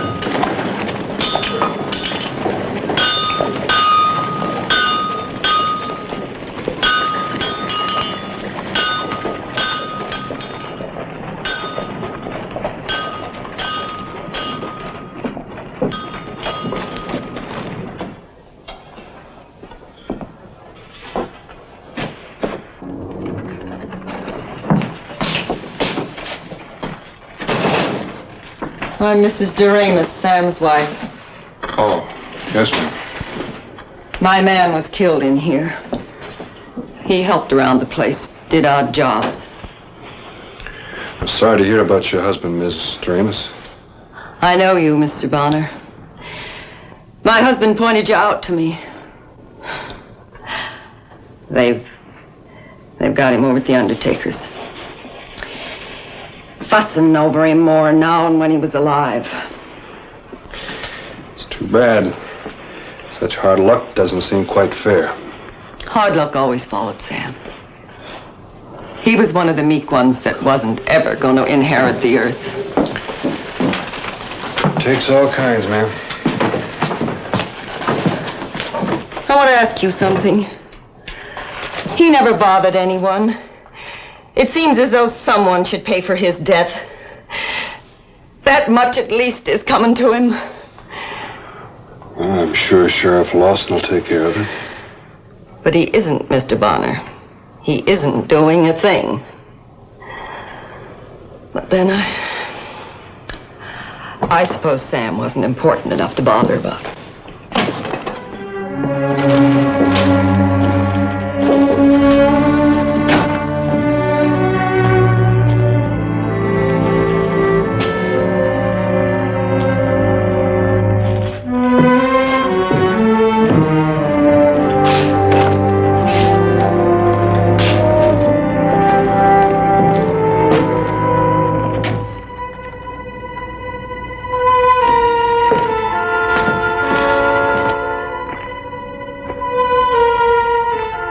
Some blood on the ground. And then just red mud. And some hoof prints that trailed off. One shoe was different from the other three. A sharp rock must have cut into it sometime or another. Not enough to split it, but just enough so as the print left a jagged line.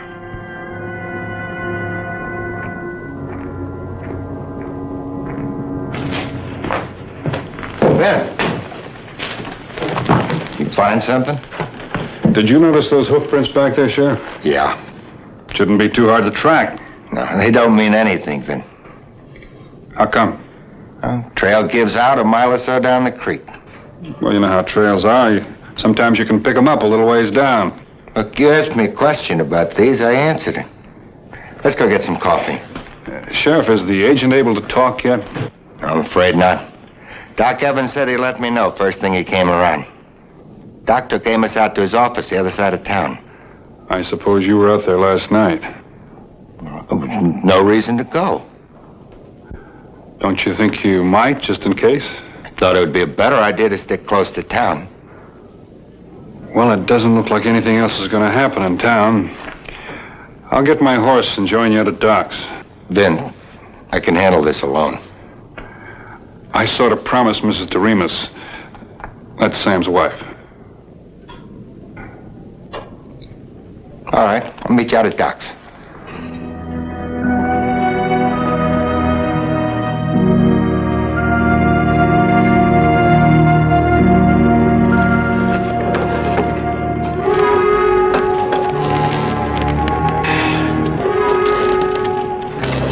Tonic.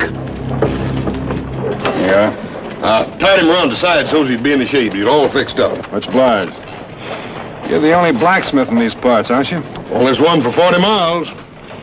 You seen a horse that's got a shoe with one jagged edge, left rear leg?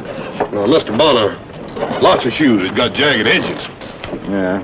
Well, I'm not much of an artist, but it looks something like this.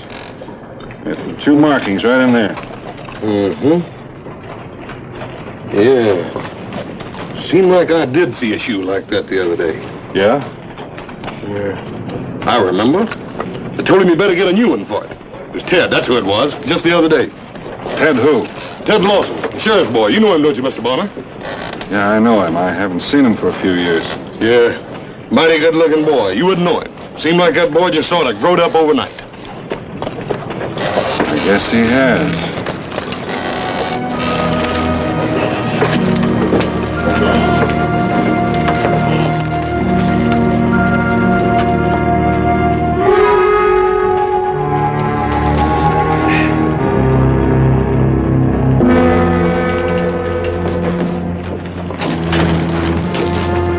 He's bad, but I guess you can see him.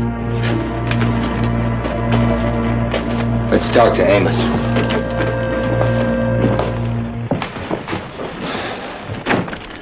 Hello, Amos. He didn't have no reason to shoot a sheriff. Yeah, Doc told us. Hit Sam in the belly. Hit me in the chest. Just like he enjoyed shooting us. Enjoyed it.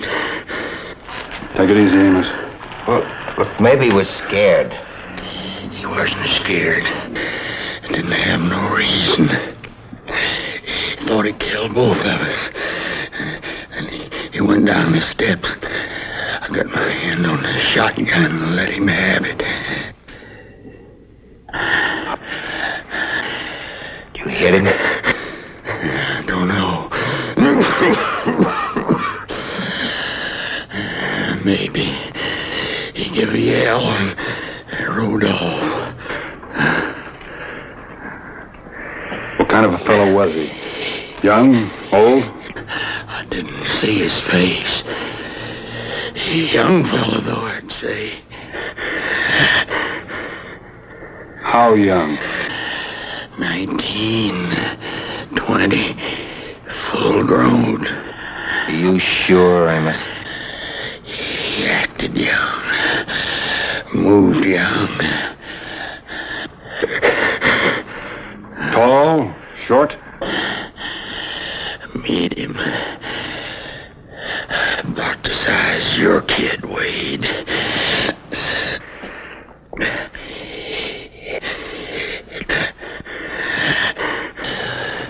About that size.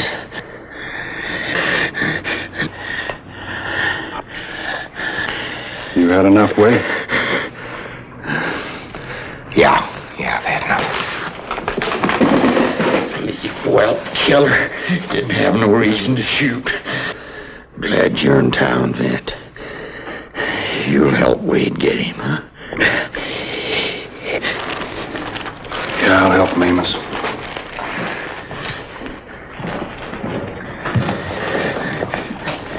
We're wasting our time, Vin. He's got a day's head start. He'd be 40 miles from here. Not if he's hit. But we don't know where to start. Along the creek is as good a place as any. But we'll never catch up with him. Sheriff, suppose we just try.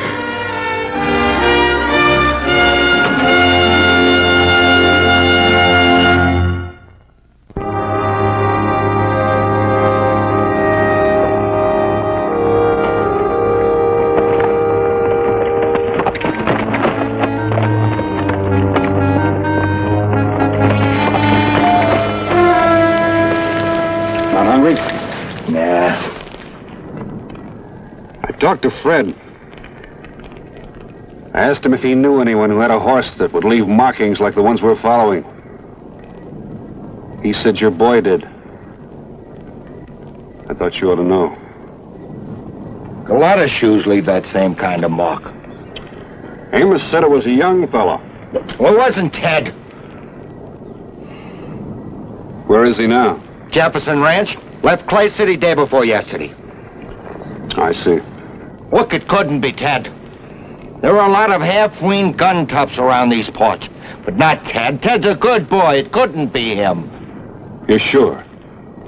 I wouldn't cover up for anybody, not even my own boy. You know how I feel about this badge. Yes, I know. My old man was a deputy. Worked for $50 a month. With a wife and 2 kids. Never had a saddle in his life that was worth more than $20. But the thieving nothing that gunned him down bragged that he had paid $200 for his saddle. A genuine Paget it was, made in Waco. I was just 16 then, but I've never forgotten that. I guess it's been eating away at me ever since. Dirt. Murdering, thieving, dirt, honing for trouble. They're no good, all of them. They're all the same. No, they're not all the same. Oh, all the same, maybe in trying to prove something, like throwing a loose rope on a stray steer, or being fast with a .45, or even impressing a girl. But they're not all the same. Even the ones that break the law. Men or boys. That's a good thing to remember.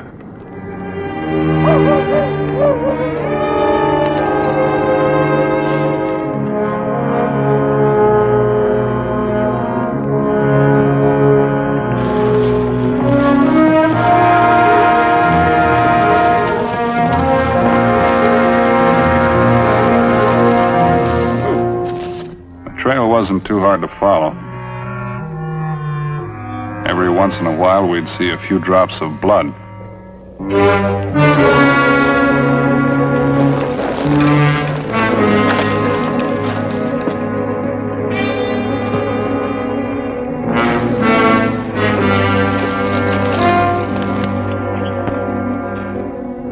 Piece of shirt tail, soaked through with blood.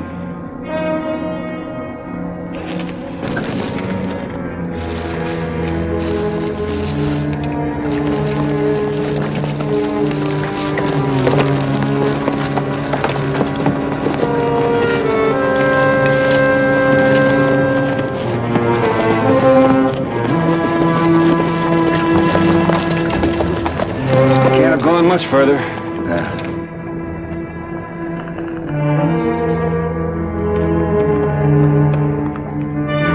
Whose is it? Used to belong to Walt Davis. Died a couple of years ago. Nobody living there now. Somebody is there. There's a pony out back. I'll have to go the rest of the way on foot.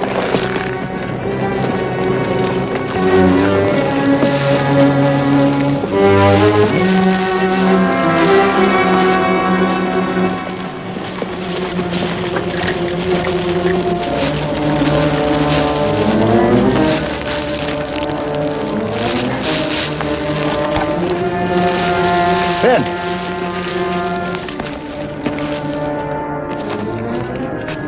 You ain't gonna kill him. I'm not gonna let him kill me.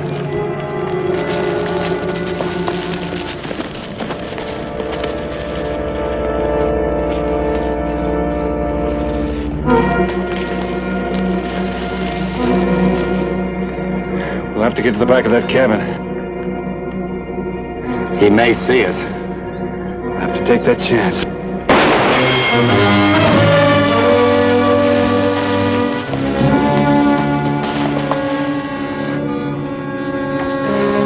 It's not going to be easy to take him now that he's seen us. Ben, listen. We've got to take him alive. It is Ted, isn't it? I don't know. Not for sure. But it could be. It could be, Ted. I had an argument with him a few nights ago. You know how those things are. Hey, Dad? What do you want? Dad? Hey, Dad, look at me.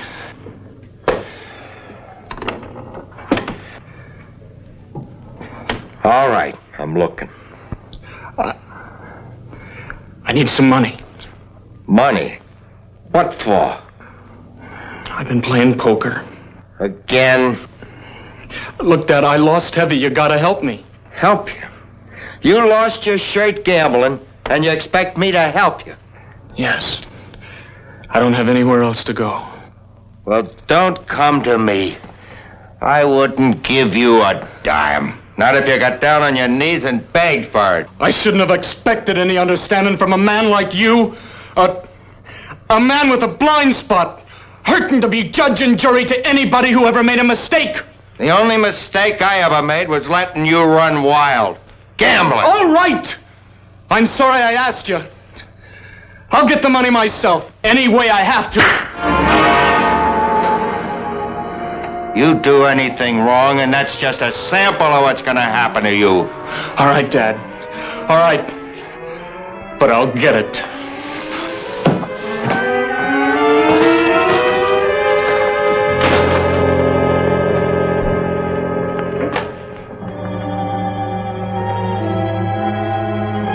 And that's the last I've seen of him.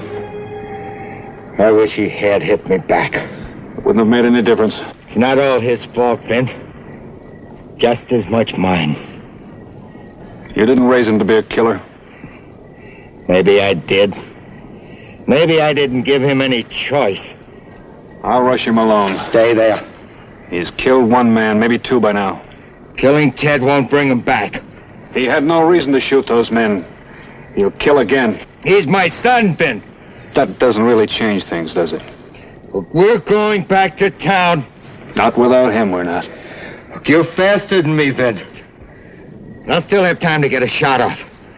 Ted's gonna have a chance to get away, and and I'm gonna turn in my badge. I'll try and take him alive. Don't turn your back on me! Don't be a fool! Vince, don't make me do it!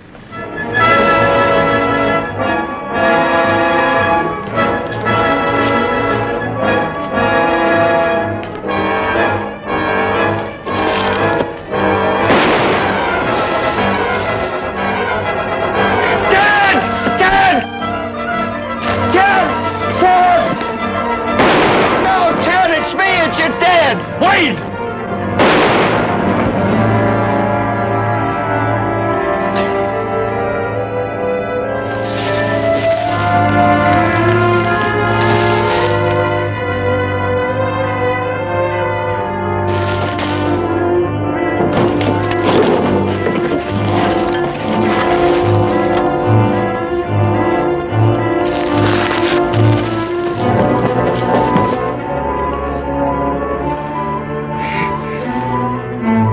Come on out, Ted.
Wade. I had to do it. He would have killed you. Wade, listen to me. No, go away. It's too late.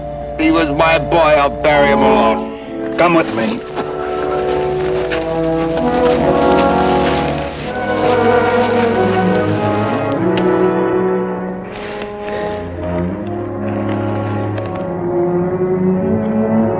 That's not my boy. That's not him. That's somebody else. That's not my boy at all. Of course not. Man doesn't change overnight. Neither does a boy. Come on, let's see a doctor. Get that arm fixed up. It's funny, Vin. Doesn't hurt anymore. It's surprising how little people really know about one another. Even those who are bound by the closest of bonds. Brothers, a husband and wife, or a father and son like Wade and Ted. It takes a little more effort to see the good in people than it does the bad, but it's worth it.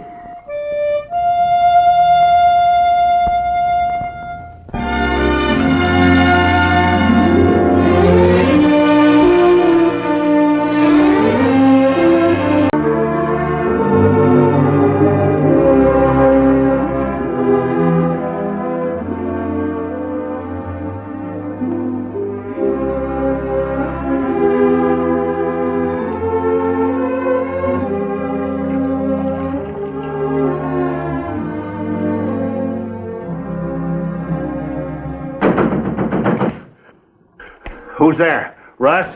That you, Russ? No, it's me, Floyd Wilbur.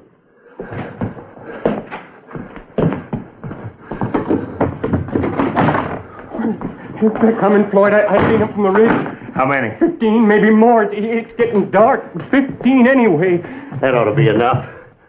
Oh, that leg, Floyd, the cockle badge, you ought to do something about it. Why'd you come back here, Wilbur? How come you didn't run off with the rest of them yellow-livered skunks? Oh, I started to, Floyd. I sure did, but then I got to thinking I couldn't leave you here all alone, not the way you are, and that posse coming. You knew it'd be a fight, and you came back? I'm here, ain't I? You know what you're in for? Oh, I've seen you get out of worse. It's like as not you'd have done all right alone. Yeah? I got 4 rounds in this one and none in the other. That made the odds a little rough. Here. Here, load them for me. Huh? My guns, load them! For Floyd, You got bullets, ain't you? Yes, but I never thought I'd live to see the day that Floyd Winters had trusted his guns to another man. You earned it. You didn't run off with the rest. If your brother Russ had been here, there wouldn't have been nobody running off. Yeah, but Russ ain't here. Go ahead, Wilbur. Load him up for me.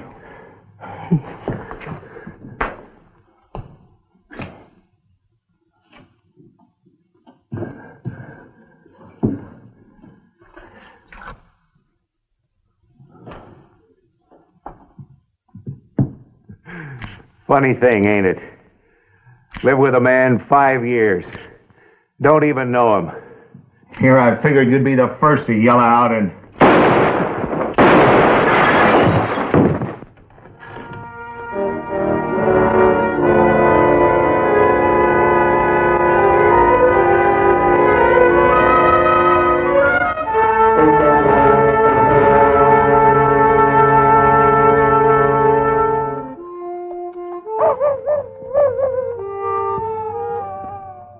I thought I'd spotted a campfire maybe 15 minutes back, just before the trail swung down from Yellow Mesa into the canyon. I'd run into Sheriff Preston and his posse a while back. He told me about finally catching up with Floyd Winters, dead.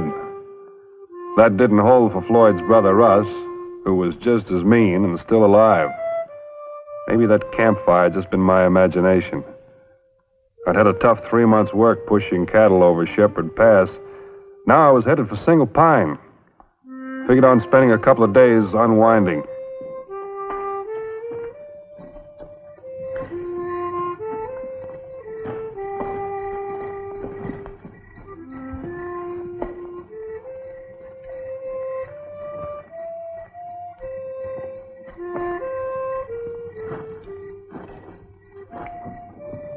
Get your hands up, Russ. Hi. Hi, I said. I ain't bluffing. You ought to know that. Something you ought to know. No, don't turn around. Just stand like you are here.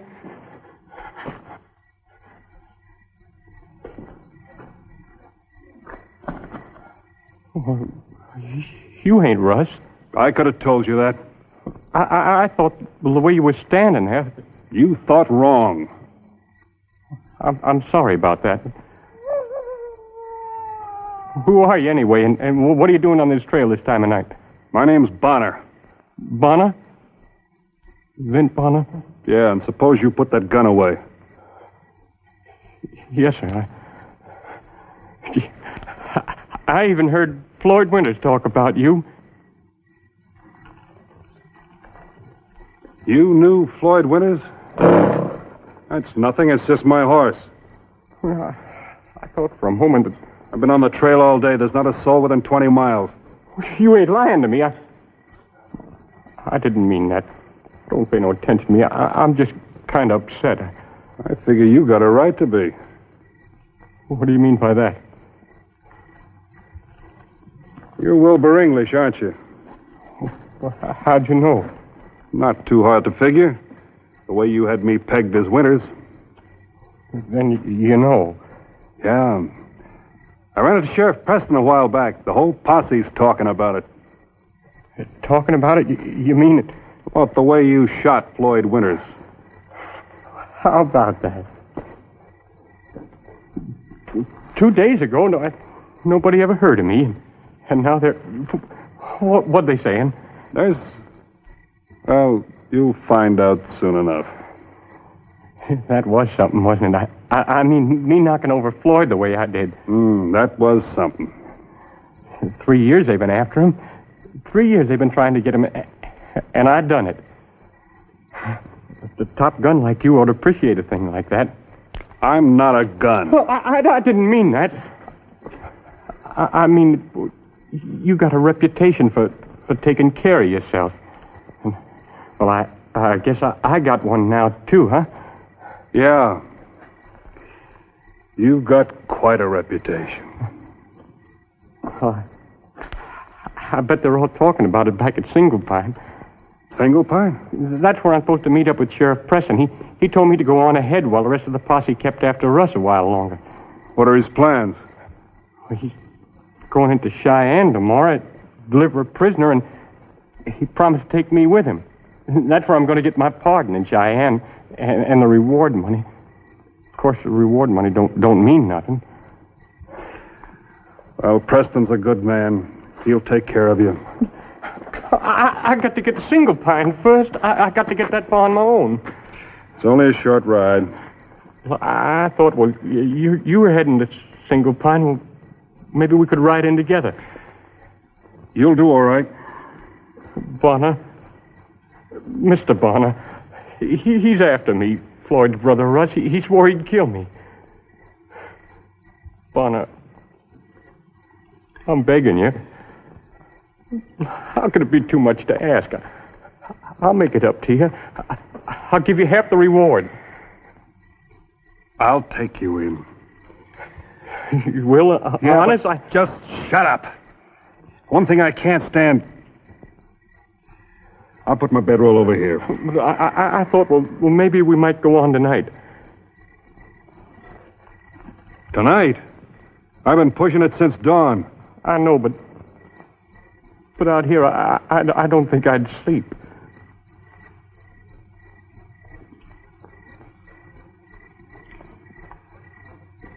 Get your horse. You won't regret this, Mr. Bonner. I swear it. Yeah. I'll get my horse. English. Just one thing. Yes, sir, Mr. Bonner. While we're on the trail, let's say you just ride in front of me.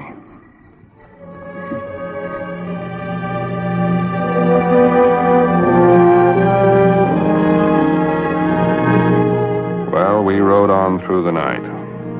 Wilbur didn't let up a minute. Just kept twisting and turning in his saddle, looking over his shoulder like any minute somebody was going to send a bullet slamming into his neck. Here we are. What's the matter? Well, that fellow over there. Where? For the hardware store. I can't see him real clear, but it looks like Russ. Looks a whole lot more like Ben Fletcher. That's his hardware store he's leaning up against. Come on inside.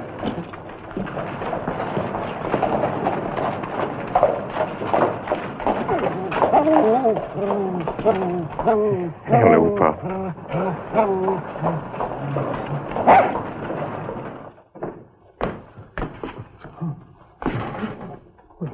That's a fine way for the sheriff to be tending his job. Supposing that had been Russ out there. Well, it wasn't. Besides, that's not the sheriff. That's Phil Waterman, his deputy. Hey, Phil. Huh? Wake up. Oh, Ben Bonner.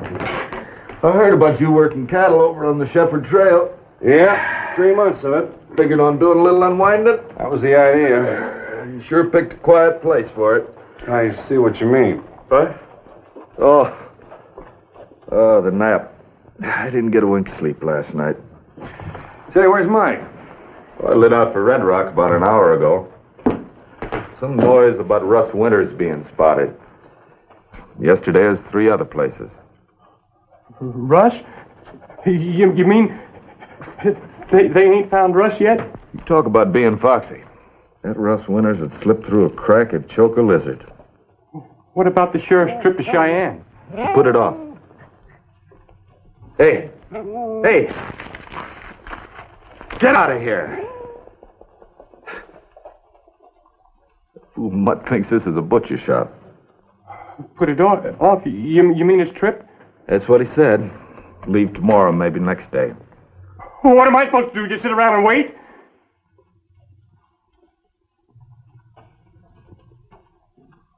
Who's your friend, Vint? Thought you knew. This is Wilbur English. Ah.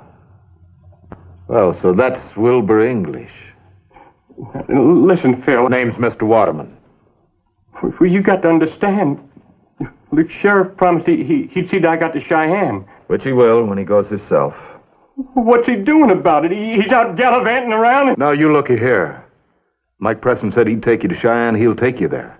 He ain't never gone back on his word yet, not even to no murder and... I forgot. You ain't no outlaw no more. You a public-spirited citizen. All right. You get yourself into that hotel across the street and you stay there. When the sheriff comes back, I'll tell him where you are. Ain't there no place for me here? I mean, back there? Cells are full.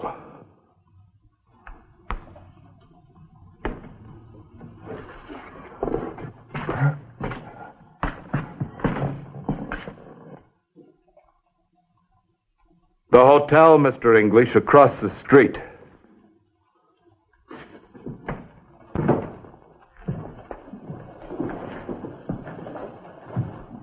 How'd you ever get mixed up in anything like that? Kind of accidental. I bumped into him on the trail last night. Floyd Winters needed killing. There's no arguing that. I guess we all owe English something. Yeah, I suppose so. Say, the drought let up around here yet? Why, sure. We got 2 new saloons since you was here. I didn't mean that. I want to get a bath. Oh, that. Well, you can go down to Daggett's 2 blocks down the street if you think you have to. I have to. See you later.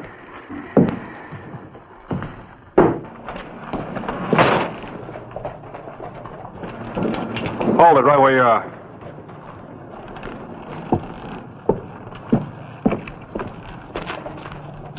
Take your hands out of my bag and keep hold of whatever you've got.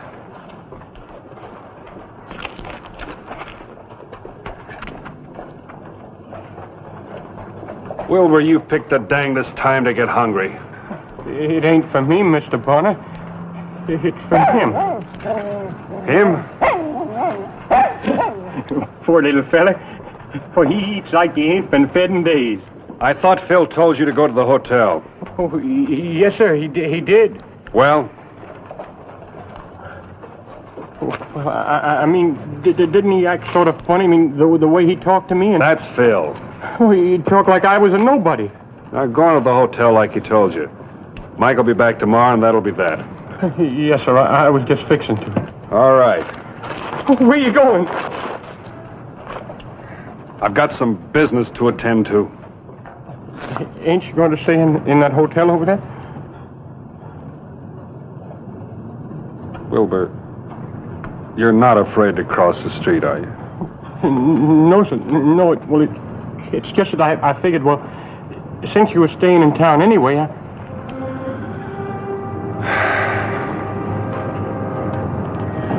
Come on.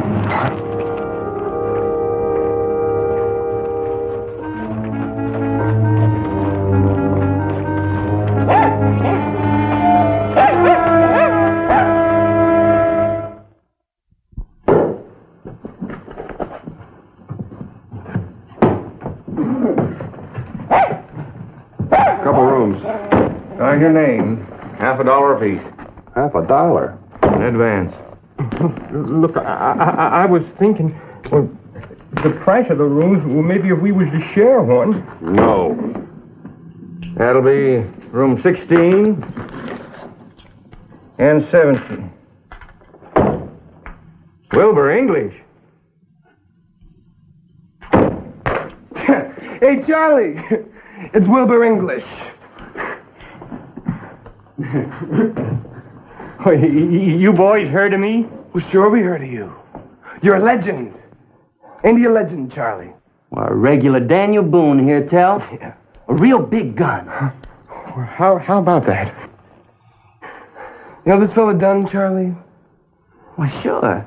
Here was this mean old Floyd Winters, see? And he's got 2 guns right smack into this fella's belly. And do you think Wilbur English was scared? He was not. Wilbur English ain't scared of nothing. He just looked at old Floyd Winters right in the eye and he went smack. Knocked those guns right out of his hands.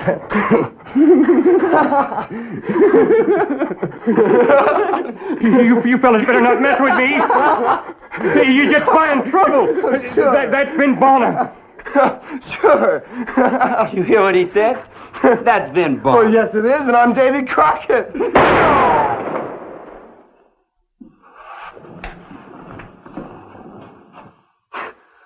All right. I reckon I ain't got any argument with you. Come on, Wilbur.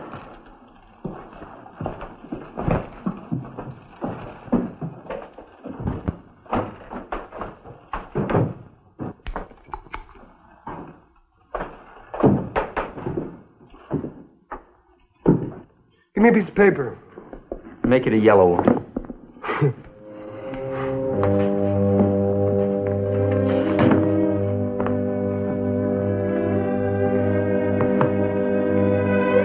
I finally got Wilbur settled down, and don't think that didn't take some doing. Anyway, I was feeling kind of beat myself. That bath I needed, I could get that later. And I guess I must have been asleep about an hour when... Who is it? Me, Wilbur. Oh. Listen, I got to speak to you.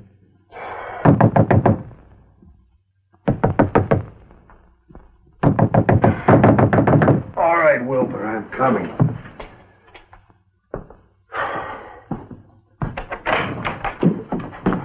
He's here, Mr. Bonner, in Single Pine. Who's here? Russ Winters. He's right here in town. Wilbur, you've imagined you've seen him a couple of times before, remember? You call this imagining thing? What is it? Go on, read it. You don't have much longer to wait, you yellow coward, Russ. Well? Where'd you get this? He slid it under my door. Did you see him? I didn't have to. Look, if Russ Winters were in town, he wouldn't waste any time sending you notes. He'd be calling on you personal. No. You see, that's just what he would do. He'd like nothing better than to just sit there and Wilbur, talk. if you don't let me get some